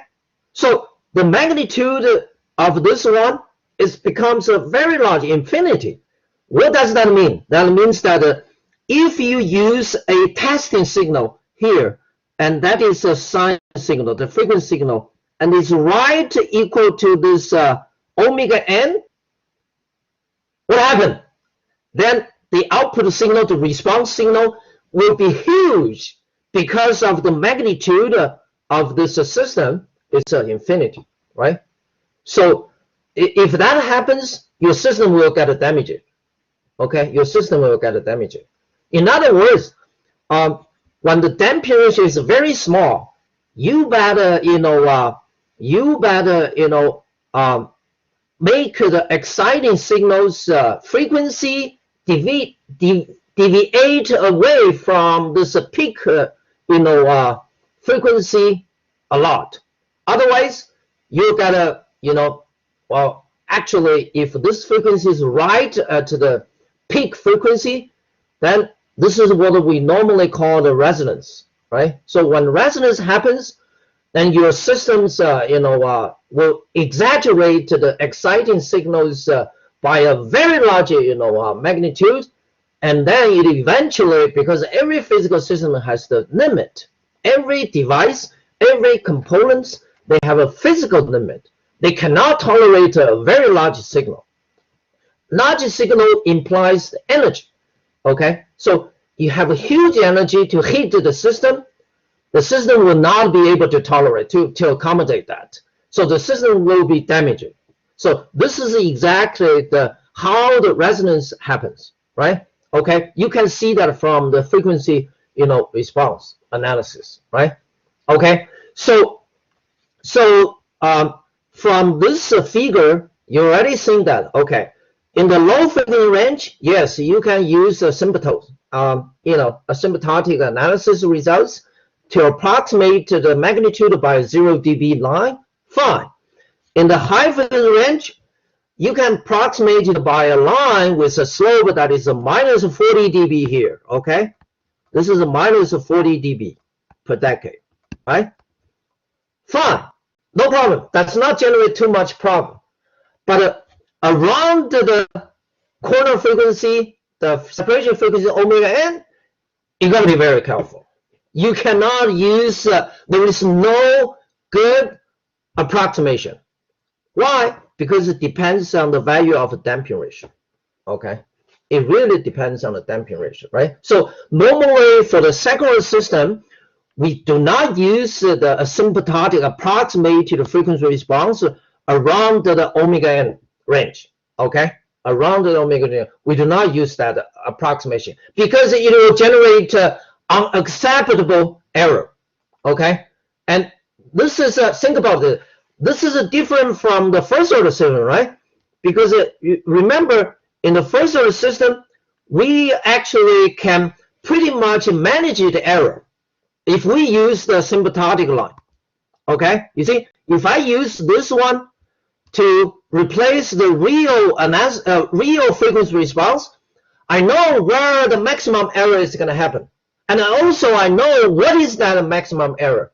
It's a pretty much no more than 3 dB, okay, which is here. No more than 3 dB, okay, which is tolerable, okay. So the first order system, there's no problem to use the approximated frequency response. Easier, okay, easier, right? Once you see the expression, first order system, the model, you can draw that asymptotic line right away. You just need to identify what is the corner frequency, right? Okay, but for the second order system, this is a different story, and you have to be very careful, okay? You know,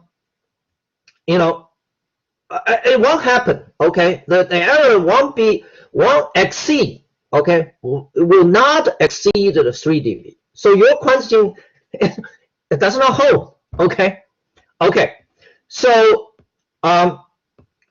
so here, so that is why for the second order system, you have to really use the MATLAB to get the real picture of the frequency response out, and then analyze it, okay?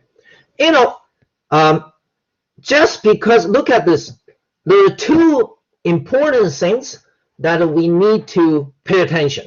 One is that, okay, it seems like the peak frequency is at the omega n. But if you conduct, you know, more detailed mathematical analysis, then you're going to find out that actually this peak frequency is not always omega n. Instead, it is actually deviating from omega n by a small number, depending on what? Depending actually on the value of the damping ratio. Okay, this peak frequency, we call it omega r. Okay, r represents resonance. Okay, this peak frequency, we use omega r to represent it, to denote it, and it is not always equal to omega n. When it will be equal to omega n, when damping ratio is equal to 0. Okay, so this resonance frequency is a very important, you know, parameter. Okay, do not just think that, oh, it's just a little bit shifting. Okay, even the small shifting, it causes a huge difference. So that is why we actually can, we need to figure out what exactly is that damping resonance frequency. And to figure out that, it's not difficult. Why? Because it's a peak frequency, right? So advanced calculus, you know, you just apply the advanced calculus, you gotta find out that, right? See, this is the magnitude, and you take a d double bar g d, you know, d omega equal to 0, and this is advanced calculus. Just find the maximum value. Okay, so you can find out this resonance frequency right away. Actually, you find out that, oh, you know what, there is a condition for the resonance frequency, for the resonance peak happens. See, the condition is that the damping ratio must be larger than 0. That is not a problem. Lower bound is not a problem. But it's not going to be that the damping ratio is going to reach the 1. You still have the peak, the resonance peak. Okay, and actually the upper bound, the upper magic number for this damping ratio is square root of 2 over 2, which is about 0.707. In other words, the damping ratio, once the damping ratio exceeds the 0.7, you won't see, there is no such kind of resonance peak. Okay, so this can be also seen from this figure. You see, this is the one for the damping ratio equal to 0.7. Okay, this curve. Yeah, that's about the critical. Okay, when the damping ratio is less than 0.7, you see the peak, and the peak is going to increase when the damping ratio keep decreasing. Okay, and if the damping ratio exceed 0.7, you know what? You don't see the resonance peak. Okay, instead you're going to see this case, right? You see, it's a smooth down. Okay, there's no resonance peak. Okay, yeah. So yeah. What do you mean? Since it's idea, if we have a similar damping ratio, what do you mean? Or smaller damping ratio? Yeah, well, seriously, well, no, I wouldn't say that. You see, do you recall? Do you still remember I said that the best damping ratio range is gonna be? Do you remember what I said in the control one? Do you remember that? Do you remember that? Can someone tell me what is going to be the best damping ratio range? We talked about that, right? But at that time, we did not address it from the frequency point of view. Instead, we address it from what? From the transient, performance point of view, right? From the transient performance point of view, right?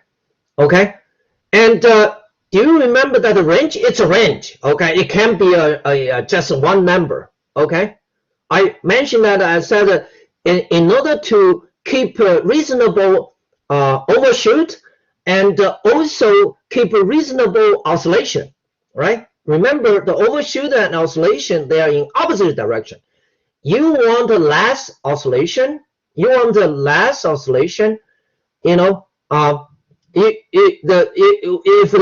the transient frequency, if the transient oscillates, have too much, overshoot, then it must,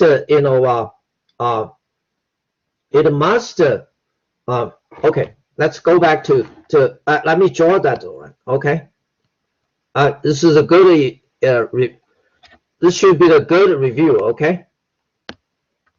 Remember, the unit step response of a cycle system goes this way, right? Okay, okay, and we know that the best things we want is what? Is smaller overshoot and less oscillation. But we know that this two performance cannot happen same time. Okay, cannot happen same time. Okay, because the system is always the response time. Okay, response time and oscillation, they cannot happen same time. You want a fast response? You see, this is the response, the rising time, short. So this is a fast response. But a fast response normally incurs what? Large overshoot. Large overshoot, then it's gonna oscillate more times.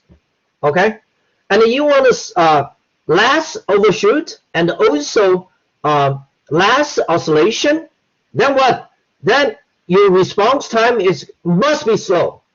So you cannot have both fast response and the less overshoot and the less oscillation same time, right? This is what we talk about. So that in order to have a reasonable fast response time and also reasonable overshoot, so we know that the damping ratio must be in a range. Okay, that range is exactly what I just want to do. Someone said is 0.7. Okay. But actually, if you recall that I said that that range is actually between 0.5 and 0.7. Okay, so it's not just a number, and it's actually if the damping ratio is kept in this range, then you're gonna have a reasonable, response time, also reasonable overshoot and oscillation. Okay, and so this is gonna be the trade-off, the best range that you're gonna have, right? And so to answer the question just now, someone asked Charisse, said that it's not that the smaller the damping ratio is going to be, the idea, the better response you're going to have. Actually, you know what? I actually do not expect that the damping ratio should be too small, because if the damping ratio is too small, it incurs a lot of problem. Okay, it incurs a lot of problem, right? Okay. For example, for the secondary system, apparently, if the damping ratio is too small, then this resonance peak becomes larger and larger. You don't want that to happen. Okay, that's too much. Okay, so that's gonna be a dangerous, why it's dangerous? Because if the system operates in this range, then the system will get damaged. Okay, because of the resonance peak is too high. Okay, because the magnitude, of the system provided is too high. So the system could damage it if it operates within this frequency range. Okay, so you got to be careful. It's not going to be just the damping ratio is the smaller, the better. Okay, and okay, so from this mass derivation, we find out that when the damping ratio is between 0 and 0.707, and the magnitude of the second system will exhibit a peak, and that peak is what we call the resonance peak. Okay, and we actually can calculate that peak and also the peak frequency, which is here. Okay, this is the resonance frequency. So you can see the resonance peak. It does not necessarily happen at the at the omega n. It also depends on the value of damping ratio. Okay, only when the damping ratio equal to 0, if this one is equal to 0, then what? Then the resonance frequency and the natural frequency coincide. Okay, coincide. And like what I said, this is going to be the most dangerous case, because you know why? Because in this case, you see, at the damping ratio at zeta equal to 0, MR is what? Is infinity. Okay? When damping ratio is equal to 0, MR is infinity. You see, this is the magnitude of the peak. Okay? This is the value of the peak. Okay? It also depends on the damping ratio. Okay? It does not depend on the omega n. It does not depend on the natural frequency, but it will depend on the damping ratio. Okay? Damping ratio, right? Okay? So you see, so this is the one thing that you have to be very careful about the secondary system. Okay? You won't see this kind of behavior in the first order system. Okay? It will only happen when you have a second order system. Okay? And okay, so yeah, the phase, I also derived the phase here, but yeah, it's just a phase. Okay, it does not tell us too much. Okay, okay, so yeah, when the zeta is equal to 0.707, actually the resonance peak becomes 1. Okay, becomes 1, and that is exactly, that is becomes 1. Then then you know that the log is what is 0. So it is coincide with the 0 dB. Okay, which means that there's no peak. Okay, there's no peak, right? Okay, okay. Yeah. So that's one thing. Another thing for the secondary system is that, okay, now for the secondary system, we can introduce the so-called bandwidth. Okay, the bandwidth, because you see the bandwidth is just introduced to try to see what is going to be the reasonable size of the magnitude of the system, okay, with respect to the frequency exciting signal, okay.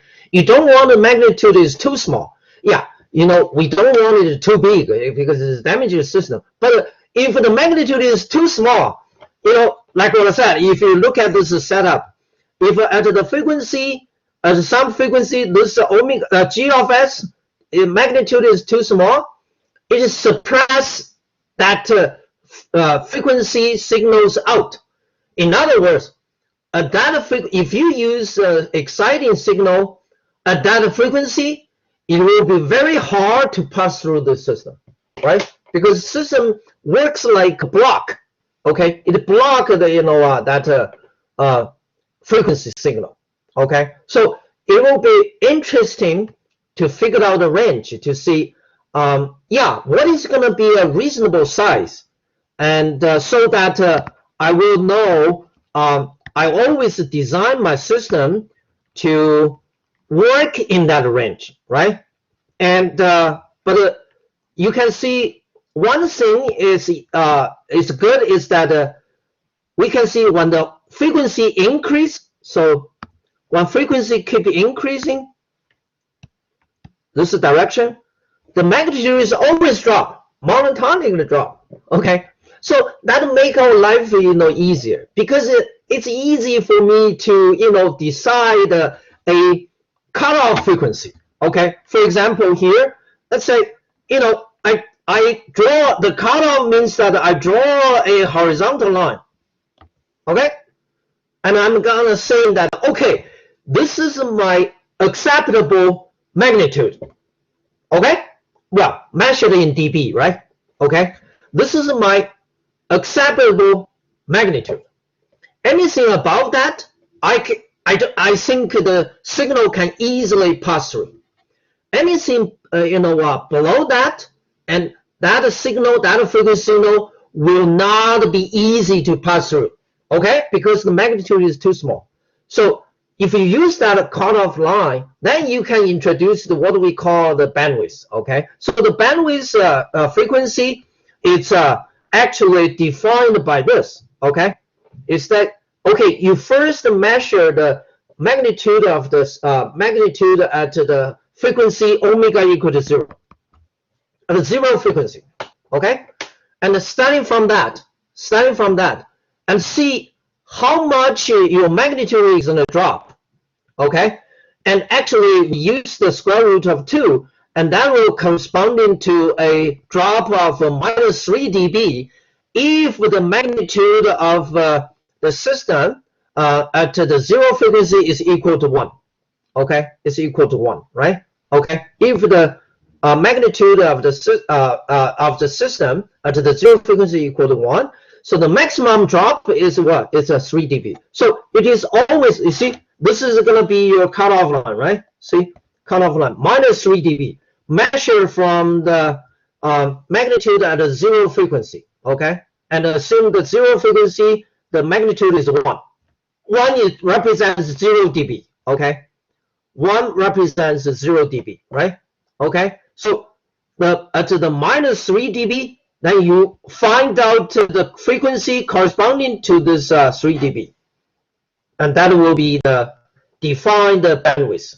In other words, we think that for any frequency signal below this omega b, the system does not pose a block. The signals can pass through the system easily. Okay, but any signal frequency beyond the omega b, with the frequency that is higher than the omega b, and the system will pose a block. Okay, so the signal will not be easy to pass through. So pretty much it's going to be cut off. Okay, so this is the concept of the bandwidth. Okay, and you can see, well, actually, if you use the internet, and then you're going to know that well, we are very concerned about the bandwidth of the system, right? I mean, at least you know, the internet service provider, they sell bandwidth. Okay, they sell bandwidth. You pay more to get, you know, higher bandwidth, right? So apparently, when we say we have a higher bandwidth, we mean that the system's magnitude must be raised higher. Okay, you see, you want a higher bandwidth, you have to find a way to raise this magnitude by this way. Okay, see, right? You see, then you raise the -3 dB cutoff line does not change it. So you have to push this cutoff frequency to the right to increase bandwidth. So in other words, you have to find a way to increase the magnitude of the system, and that costs money, right? So that is why the internet service provider, they sell bandwidth. Okay, so you pay this money, you get this much bandwidth. You pay that money, you got that much bandwidth. But they've just used a damper. Okay, they've just used a damper. So if you pay less money, they add a damper and intentionally cut off, bring your magnitude down. Okay, so that's how it works. So this, I just want to say that this bandwidth concept works very popularly, in our life. Okay, so you got this bandwidth issues. Always. You got a bandwidth issues everywhere, okay, in your life, okay, almost everywhere in your life, okay. So yeah, that's the two things. That's the two facts that I want to just remember, okay. Other than the frequency response for second-order systems, magnitude plot, phase plot, and yeah, for the phase plot, I don't have too much to say. You can see that it's just a phase. Okay, we're gonna use a phase plot in the design later. Okay, but so you have to cut off, get a exact, accurate phase plot, down. Okay, in order to do a good design. Okay, do not use approximation again, like the first order system. I said that, right? So you just need to remember that. Okay, and also the only thing you need to pay attention is that now for the second order system, like what I said, the span of the phase is now between 0 degree and -180 degree. Okay. So it's not going to be between the -90 degree, right? Okay, but that's the first order system. So you have the second order system -180 degree. You have a third order system -270 degree. You have a fourth order system -360 degree. It keeps going. Okay, when you have higher order of the system, the phase, the negative phase provided by the system is larger. Okay, actually. Later on when we talk about lead lag compensation, then you're gonna realize that actually the phase lag system is harmful for the system stability. Okay, it's harmful. Okay, too much negative phase provided by the system is not good. It's not good. Okay, so that's why we need the lead compensation. Okay, we try to bring the system's phase up. Okay, so to provide a more positive phase or less negative phase. Okay, so we're going to talk about that in the design. Okay, so other than that, and then like what I mentioned, then you have to pay attention to the resonance issues, right? You have the resonance peak, you have the resonance frequency, and how to calculate that. The formula is here. Okay, and also we officially introduce the bandwidth concept here. Okay, the bandwidth concept. When the magnitude drop by 3 dB, measuring from the magnitude at the zero frequency. Okay, measuring from the magnitude of the zero frequency. When the magnitude drop by 3 dB, okay, then that frequency, corresponding frequency, is called a bandwidth. It's cutoff frequency. Okay. So yeah, now. We'll look at the general system. So what does the general system mean? And you say you have a arbitrarily polynomial, ratio of two polynomial, right? Okay, let's see how it goes. Yeah, for example, I can't just use a general system abstractly. Okay, so I'm just using example. This is. Do you think the system is general? Yeah, it is not a general. It's still a special system. But anything, if you write an expression, specific expression, it's a specific system. But you want to write a general system, it seems like it's going to be hard to. So let me just use the example to tell you that if you do have a general system, how are you going to handle that? I mean, the trick is very simple. You always do factorization, right? You always do factorization. The factorization is what? Is based on the real pole zero. If you have a real pole zero, go factorize it. Okay. For example, if you have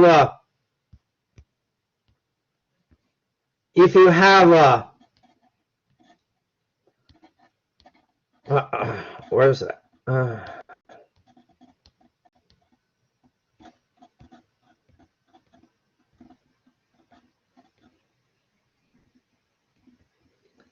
For example, if you have a system that is s squared plus 3s plus 2. See, this one, you have two pole at -2 and -1, right? So you can factorize that as s plus 2 and s plus 1. They are real pole, so you go factorize it. And if you recall, in the control one, we talk about how the real pole zeros is going to affect the transient performance, right?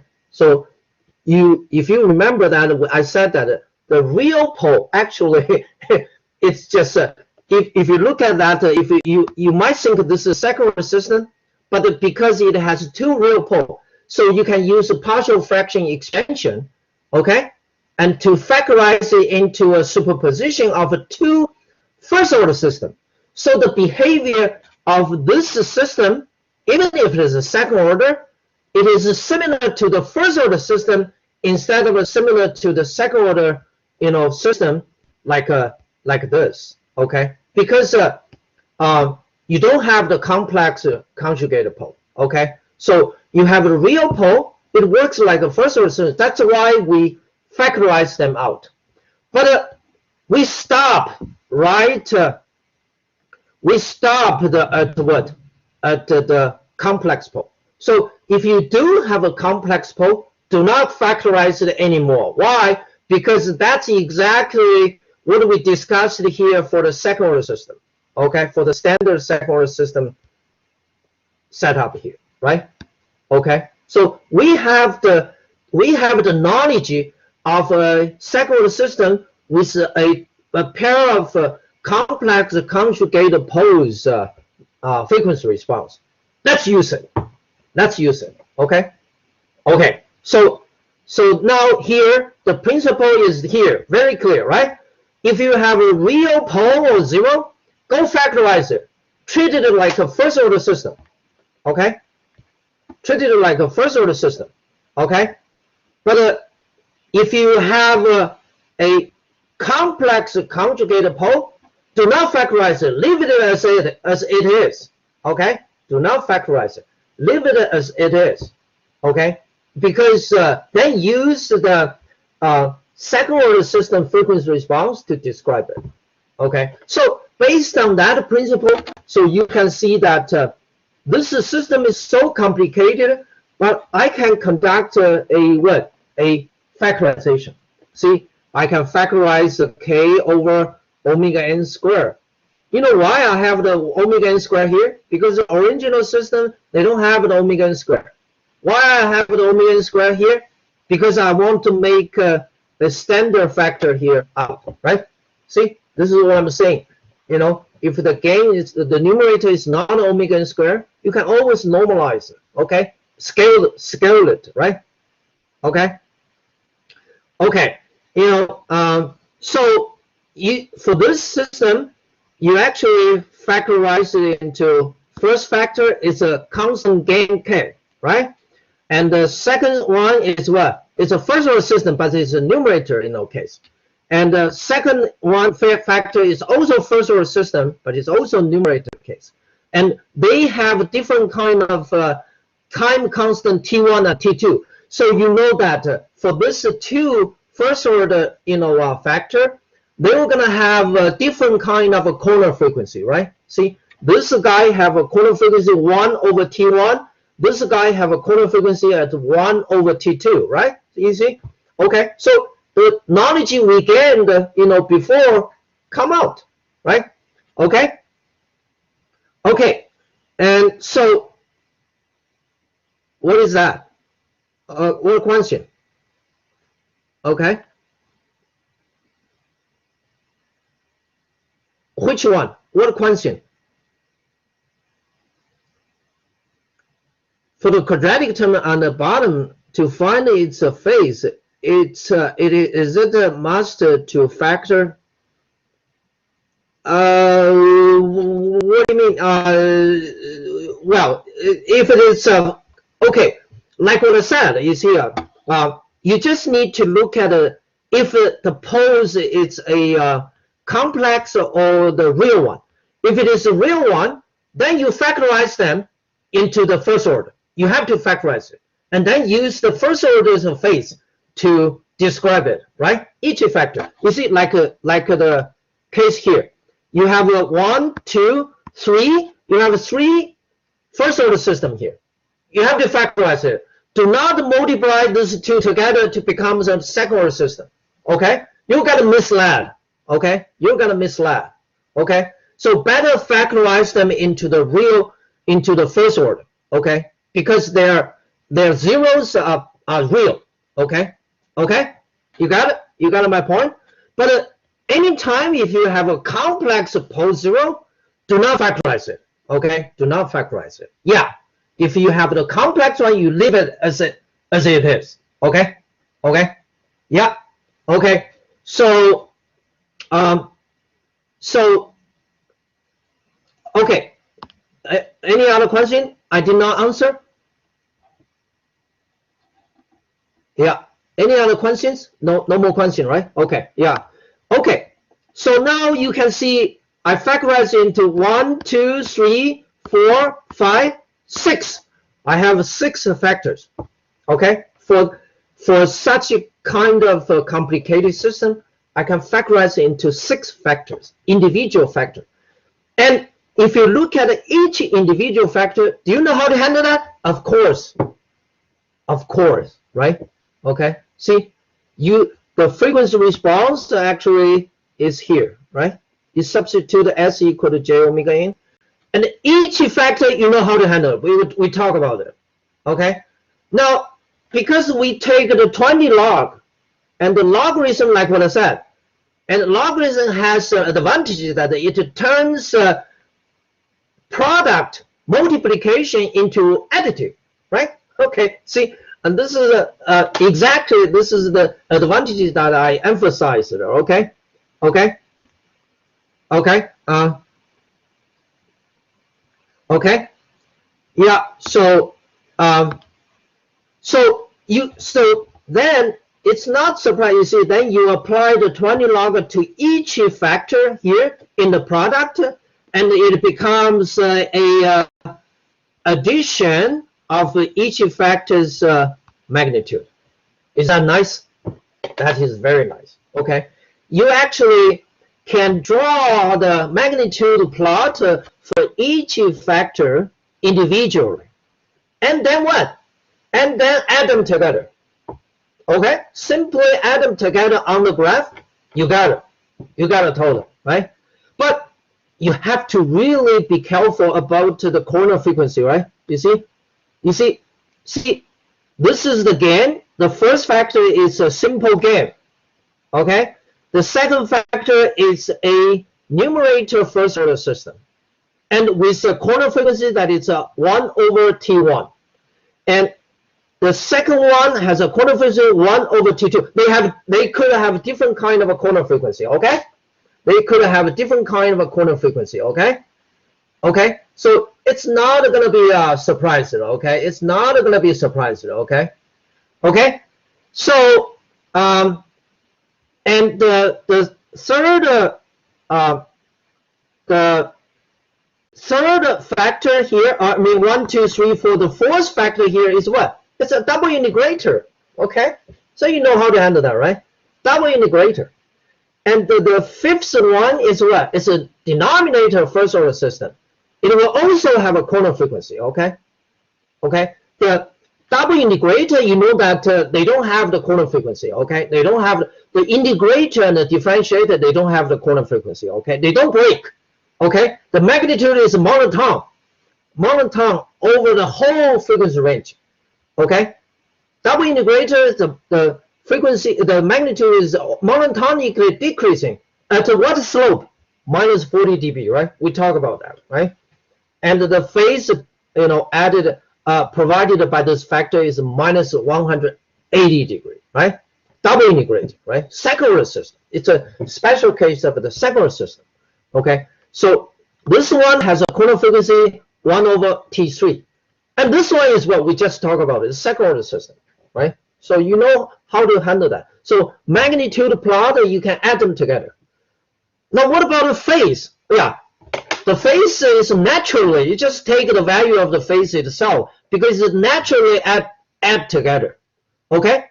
See, because you have the product here, right? So you know based on the complex, you know, variables property, you know, the phase should be equal to the sum of each factor's phase, okay? So you just simply add their phase, you know, together.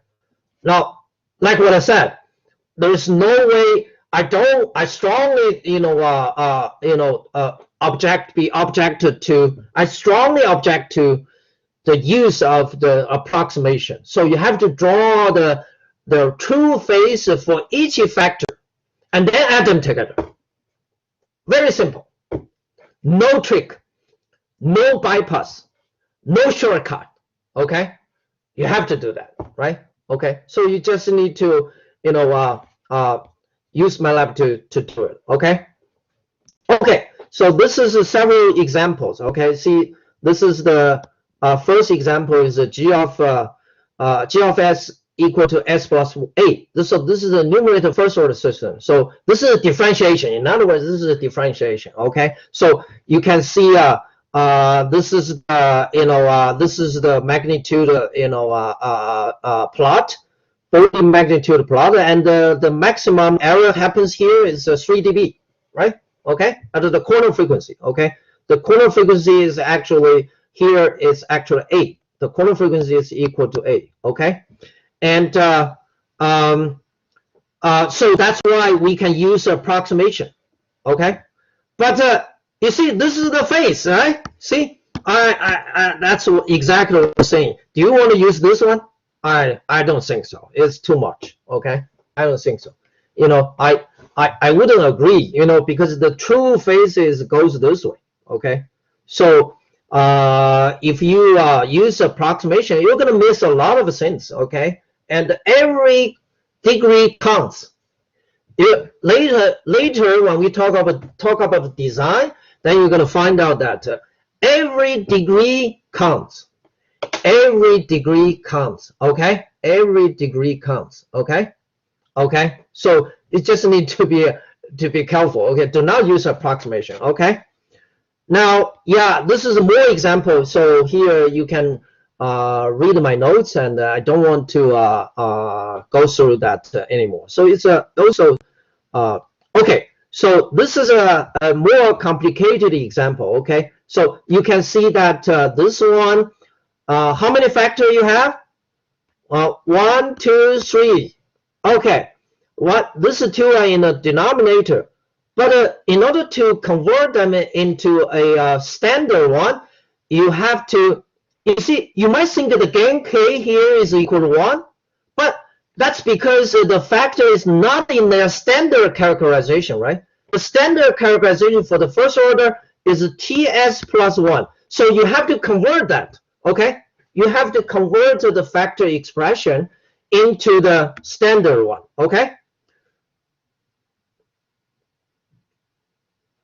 Okay, well, if you are asked to sketch, then you can use your hand sketch, okay?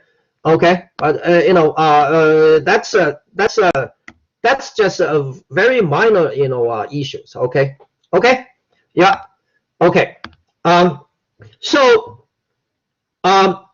so if you convert this factor into a standard one, then you're gonna see that oh, this one is you're gonna have a what, a 1 3 you're gonna have a 3 and 1 3s plus 1, and then your numerator denominator you're gonna have a 2 and 1/2 s plus 1. And then you have s squared plus 2s plus 25. And this one you don't factorize anymore. Why? Because it carries 2 complex roots, right? It carries 2 complex roots. Okay,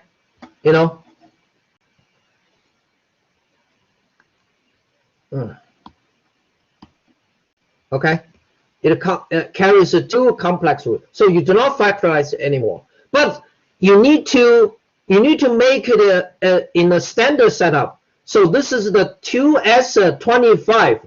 25 is what? Is 5 squared. So you need to insert a 5 squared here, and then divide it by a 5 squared here. So that you're gonna isolate again. That is not gonna be equal to 1, right? Okay. See. This gain actually is equal to 3, 25, 50. 3 over 50. Again, it's a 3 over 50. That is exactly your gain. Do not make mistake, okay? If you take the original one and draw it, by approximation, and actually you're gonna make a mistake, okay? Because that's not a standard setup, okay? So you're gonna make a mistake. Okay, so because you're gonna miss the game, okay? You're gonna miss the game, okay? You're gonna miss the game, okay?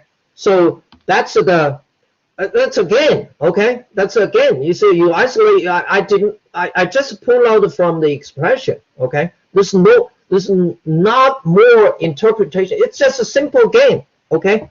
That exhibited by the system, because we want to turn the system into a standard, expression in order to sketch its Bode plot, right? Okay, so now you can see this factor give you a corner frequency that is 3, and this factor give you another corner frequency, but that is at the 2.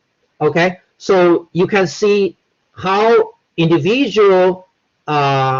There's no trick here. Okay, this is straightforward drawing. Just draw that. Okay, you see here, this corner frequency is 2. So you can see this magnitude is actually the magnitude of this one. So you can see its magnitude is downward. Okay, it's an integration, right? Because it's a denominator factor, right? Okay, and this one it's going upward. Okay, so this one is going upward. Okay, going upward, and with a corner frequency that is 3. So this is 2, this is 3. This is corner frequency 1, corner frequency 2. Okay, so the first order system, you can easily sketch it with approximated, magnitude. Okay, no problem. Okay, but for the second order system, yeah, you see, this is the time that you have to be careful. Okay, you have to check. Like what I said, you have to check what? You have to check what is its damping ratio, right? What is its damping ratio? Okay, so becomes a simple gain, yeah. And the numerator completes the second. Yes, that's right. Okay, yeah. Okay, yeah. Okay, so. Okay, so yeah, for this one, you see, this is the standard second order system, right?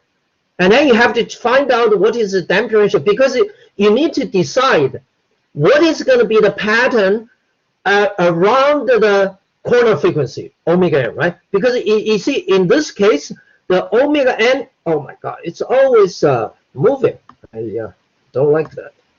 Okay, so the omega n is actually equal to 5, right? You can figure out. So what is going to be your damping ratio? The damping ratio is going to be 2 over 2 multiply 5. So the damping ratio actually is equal to 0.2. Yeah, you know that this is pretty low damping ratio, right? So you can imagine the magnitude at around the omega n equal to 5.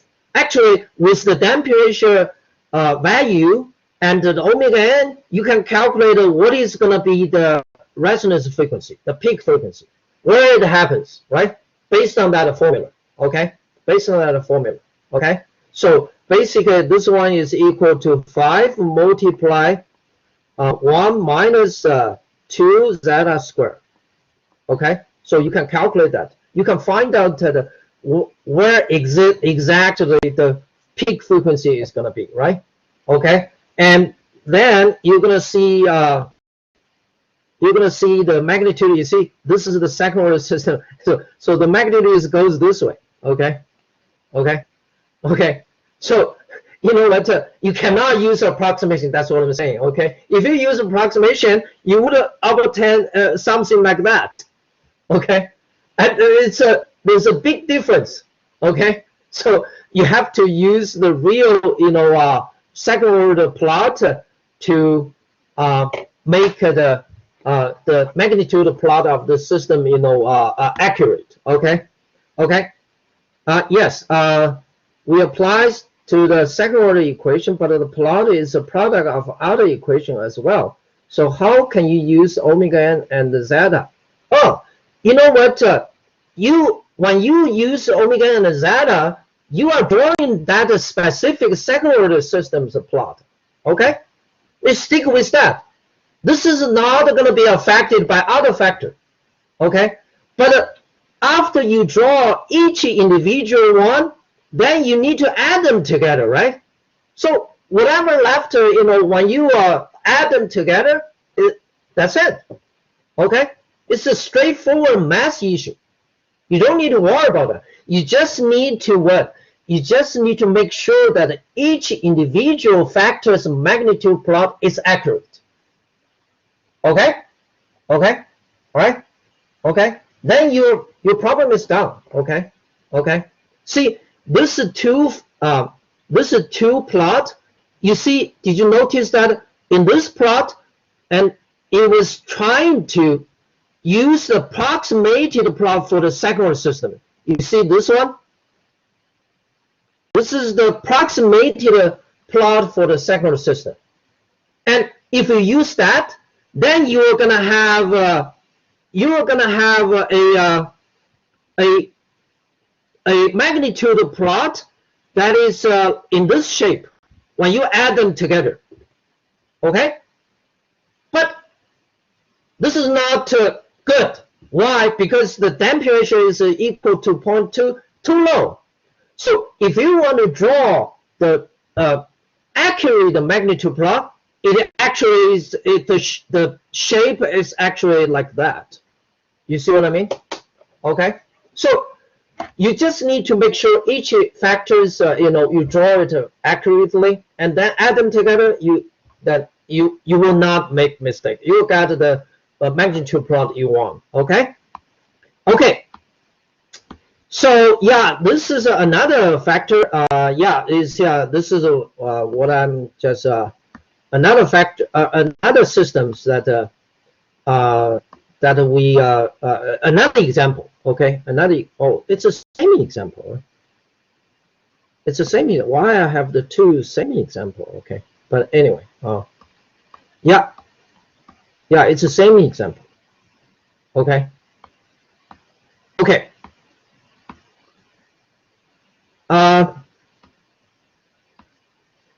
So yeah, that's pretty much about the Bode plot. Okay, pretty much about the Bode plot. Okay. Now before I go for the polar plot, okay, and polar plot is going to be another good story to tell. Okay. So before I go for that, I better ask you: do you have any questions about the Bode plot?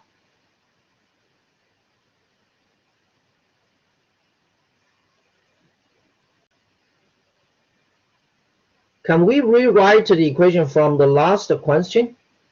What do you mean? You can read it? You can't read it? What do you mean rewrite the equation from the last question? Which one? Oh, so you mean the calculation here?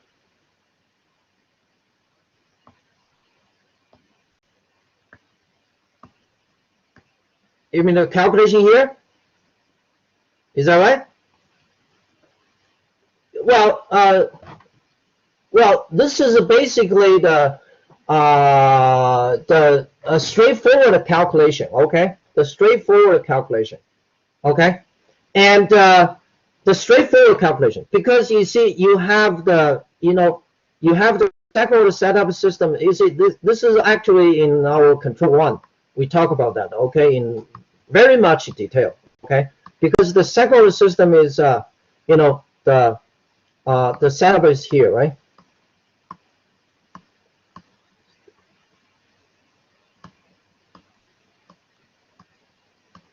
See, the second system is here, right?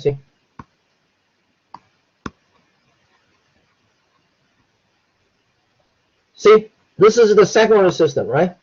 And this is expressed in terms of zeta, damping ratio, and omega n setup, right? But in that problem, you have what? You have denominator is s squared plus 2s plus 25, right? So you compare this one with this one, it should be easy to find the damping ratio zeta and omega. That's it. Okay? Okay? Yeah. Okay. 7s plus 1. Where the 7s plus 1? I did not write the 7s plus 1.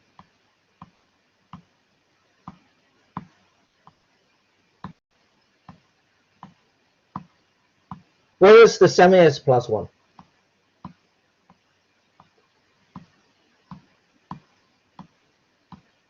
Where? Which one? Which part?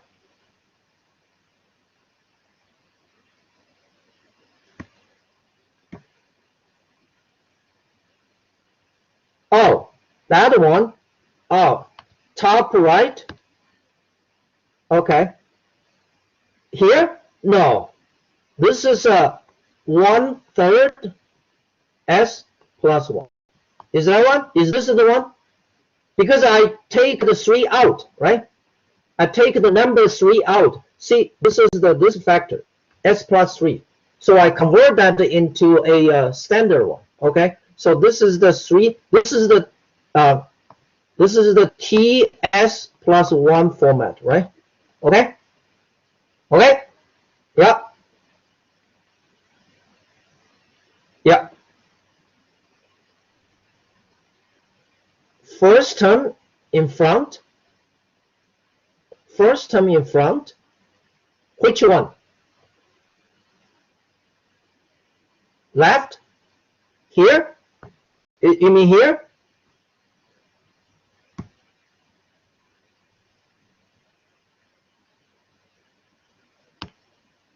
I don't really understand. Can you mark it on the on this note? The expression here, it's a straightforward, right? Okay. TS plus 1. Okay. Yeah, use microphone. Okay. Yeah, you can talk.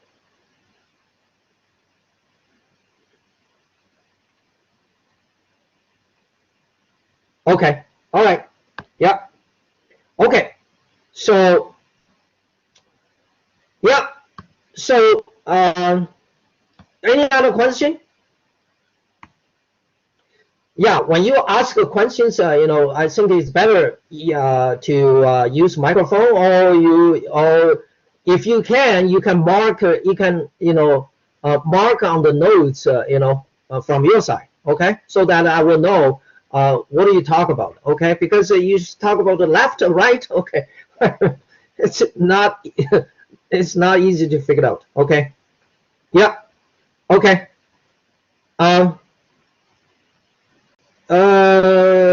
no, we haven't talked about you know, the closed loop. When we talk about design, we're going to talk about that. Yeah, okay. So here you just treat it as a transfer function. We are conducting analysis for transfer function only. It doesn't matter if it's a closed loop, is an open loop, okay? But because this is, you can say this here, we've just treated a single transfer function, okay? You need to know how to conduct a single transfer function. Then when we move to the closed loop, open loop setup, it will means differently in that setup, okay?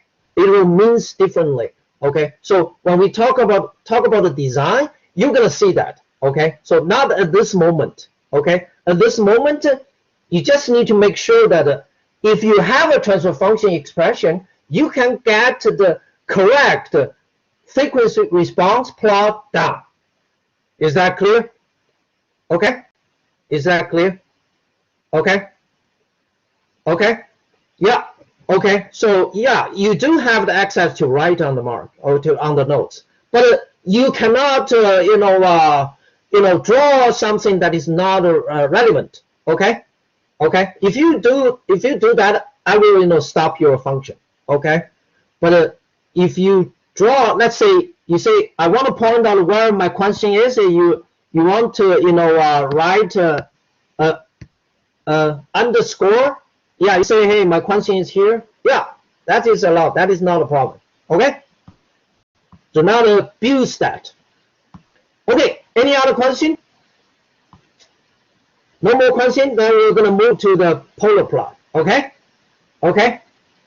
Now, at the beginning of the frequency response, I said there's two plots, right? One plot is a Bode plot, and the other plot is a polar plot. The polar plot actually is just another way to draw. You see, the frequency response is still the G of J omega. But I have another way to draw this plot, okay, to draw this complex function, okay, like this polar plot, you see. So what we do is this, is that we factorize the G of JW into the real part plus the imaginary part, okay. Here I'm using example, okay. I'm using example to just make it clear, right? So, but in general, if you have any transfer function, you can always do that. You can always factorize it into the real part and the imaginary part, okay? So if you do, you see, for this specific example, if you do this real and imaginary part of factorization, and also, you know what, you can express them, you know, into the magnitude R and the phase format, right? We know how to do this conversion, okay? So you can convert from real imaginary to R theta. You can also go from the R theta back to the, you know, real and imaginary, okay? Okay, so so this conversion, if you forget it, go back to check my notes in the control one, okay? So we talk about that at the very beginning of the control one, okay? So if you forget it, you go back to check that notes. I'm not gonna, you know, go through the detail, okay, for this conversion. We can always do that, okay? So specifically for this, you know, 1 over s plus 2 transfer function, we can find out that the real part actually is the 2 over omega squared plus 4, and the imaginary part is omega over omega squared plus 4, negative, right? So both the real part and imaginary part, they are what? They are the function of frequency. They are the function of frequency, right? Okay. And how do you calculate R of omega? Yeah, R of omega is here. Okay, 1 over square root of omega squared plus 1. Also a function of frequency. And so is theta of omega. You see, the phase is omega. So all the calculation can be done here for arbitrary, for any, you know, transfer function. Okay, so the polar plot, you know, is just like, okay, how about you use R and the theta to draw the plot, okay? See, in this figure, it shows the horizontal axis actually is the real part of this G of j omega, and the vertical axis is the imaginary part of the G of j omega. And you draw the plot of this guy, and every point on the plot you can use a vector to represent it. And this vector has two factors. One is its R magnitude, and the other one is its theta, the phase, right? Okay. See, for example, specifically for this point, but you got to be careful is that because you see this R of omega, theta of omega, they are functions of frequency. So even if I don't have a frequency axis in this figure, but the frequency is an implied parameter for every point on the chart. You see, for example, we starting from this point, the frequency starts from 0 Reds, 0.1 Reds, 0.2 Reds. You just give many numbers for the frequency, and then calculate its real and imaginary part, or calculate its magnitude and the phase. Either way, okay, you only need one of them. One of the ways to draw this plot, okay? Either you calculate a real or imaginary value, then you can draw it, or you use R or theta, calculate R or theta to make this plot, okay? So either way is fine, okay? They are equivalent. They are equivalent, okay? Okay, so that you can see that the frequency, this is very important, okay? This is very important. The frequency is an implied parameter for this point on the plot. So that every point will correspond to a specific frequency. No confusion. No confusion, okay? Every point on this plot is going to correspond to a specific frequency, okay? For example, here, this point corresponds to omega equal to 2 Reds per second. Okay? Okay? And you substitute omega equal to 2 into this guy, into here, then you're going to find out that this is going to be the 1 over square root of 5, which is this length. Okay? 1 over square root of length, of 5, okay? Which is this length. Now, what about the phase? When you substitute omega equal to 2n, so this will give you the minus 45 degrees. It's right here. Minus 45 degrees, right? Okay, so to draw the polar plot is easy, right? It's easy. But this is different from the Bode plot, right? The Bode plot, you need a two plot. One is for the magnitude, the other one is for the phase. But for the polar plot, you have both magnitude and phase together, okay? You have both magnitude and the phase together, okay? So you put them into one plot. That's the feature, special feature of the polar plot, okay? Why we call it a polar plot is just because you see when we use R theta, we know that this is what we normally call it the polar coordinates, right? Polar coordinates, okay? Okay, so how do you know that a point corresponds to 2R? What do you mean by 2R? What kind of value of it's 2R? What is R? Okay, what is R? Okay, I just answer your question, then we're going to wrap up the class lecture today, okay? So what is R? Let me see.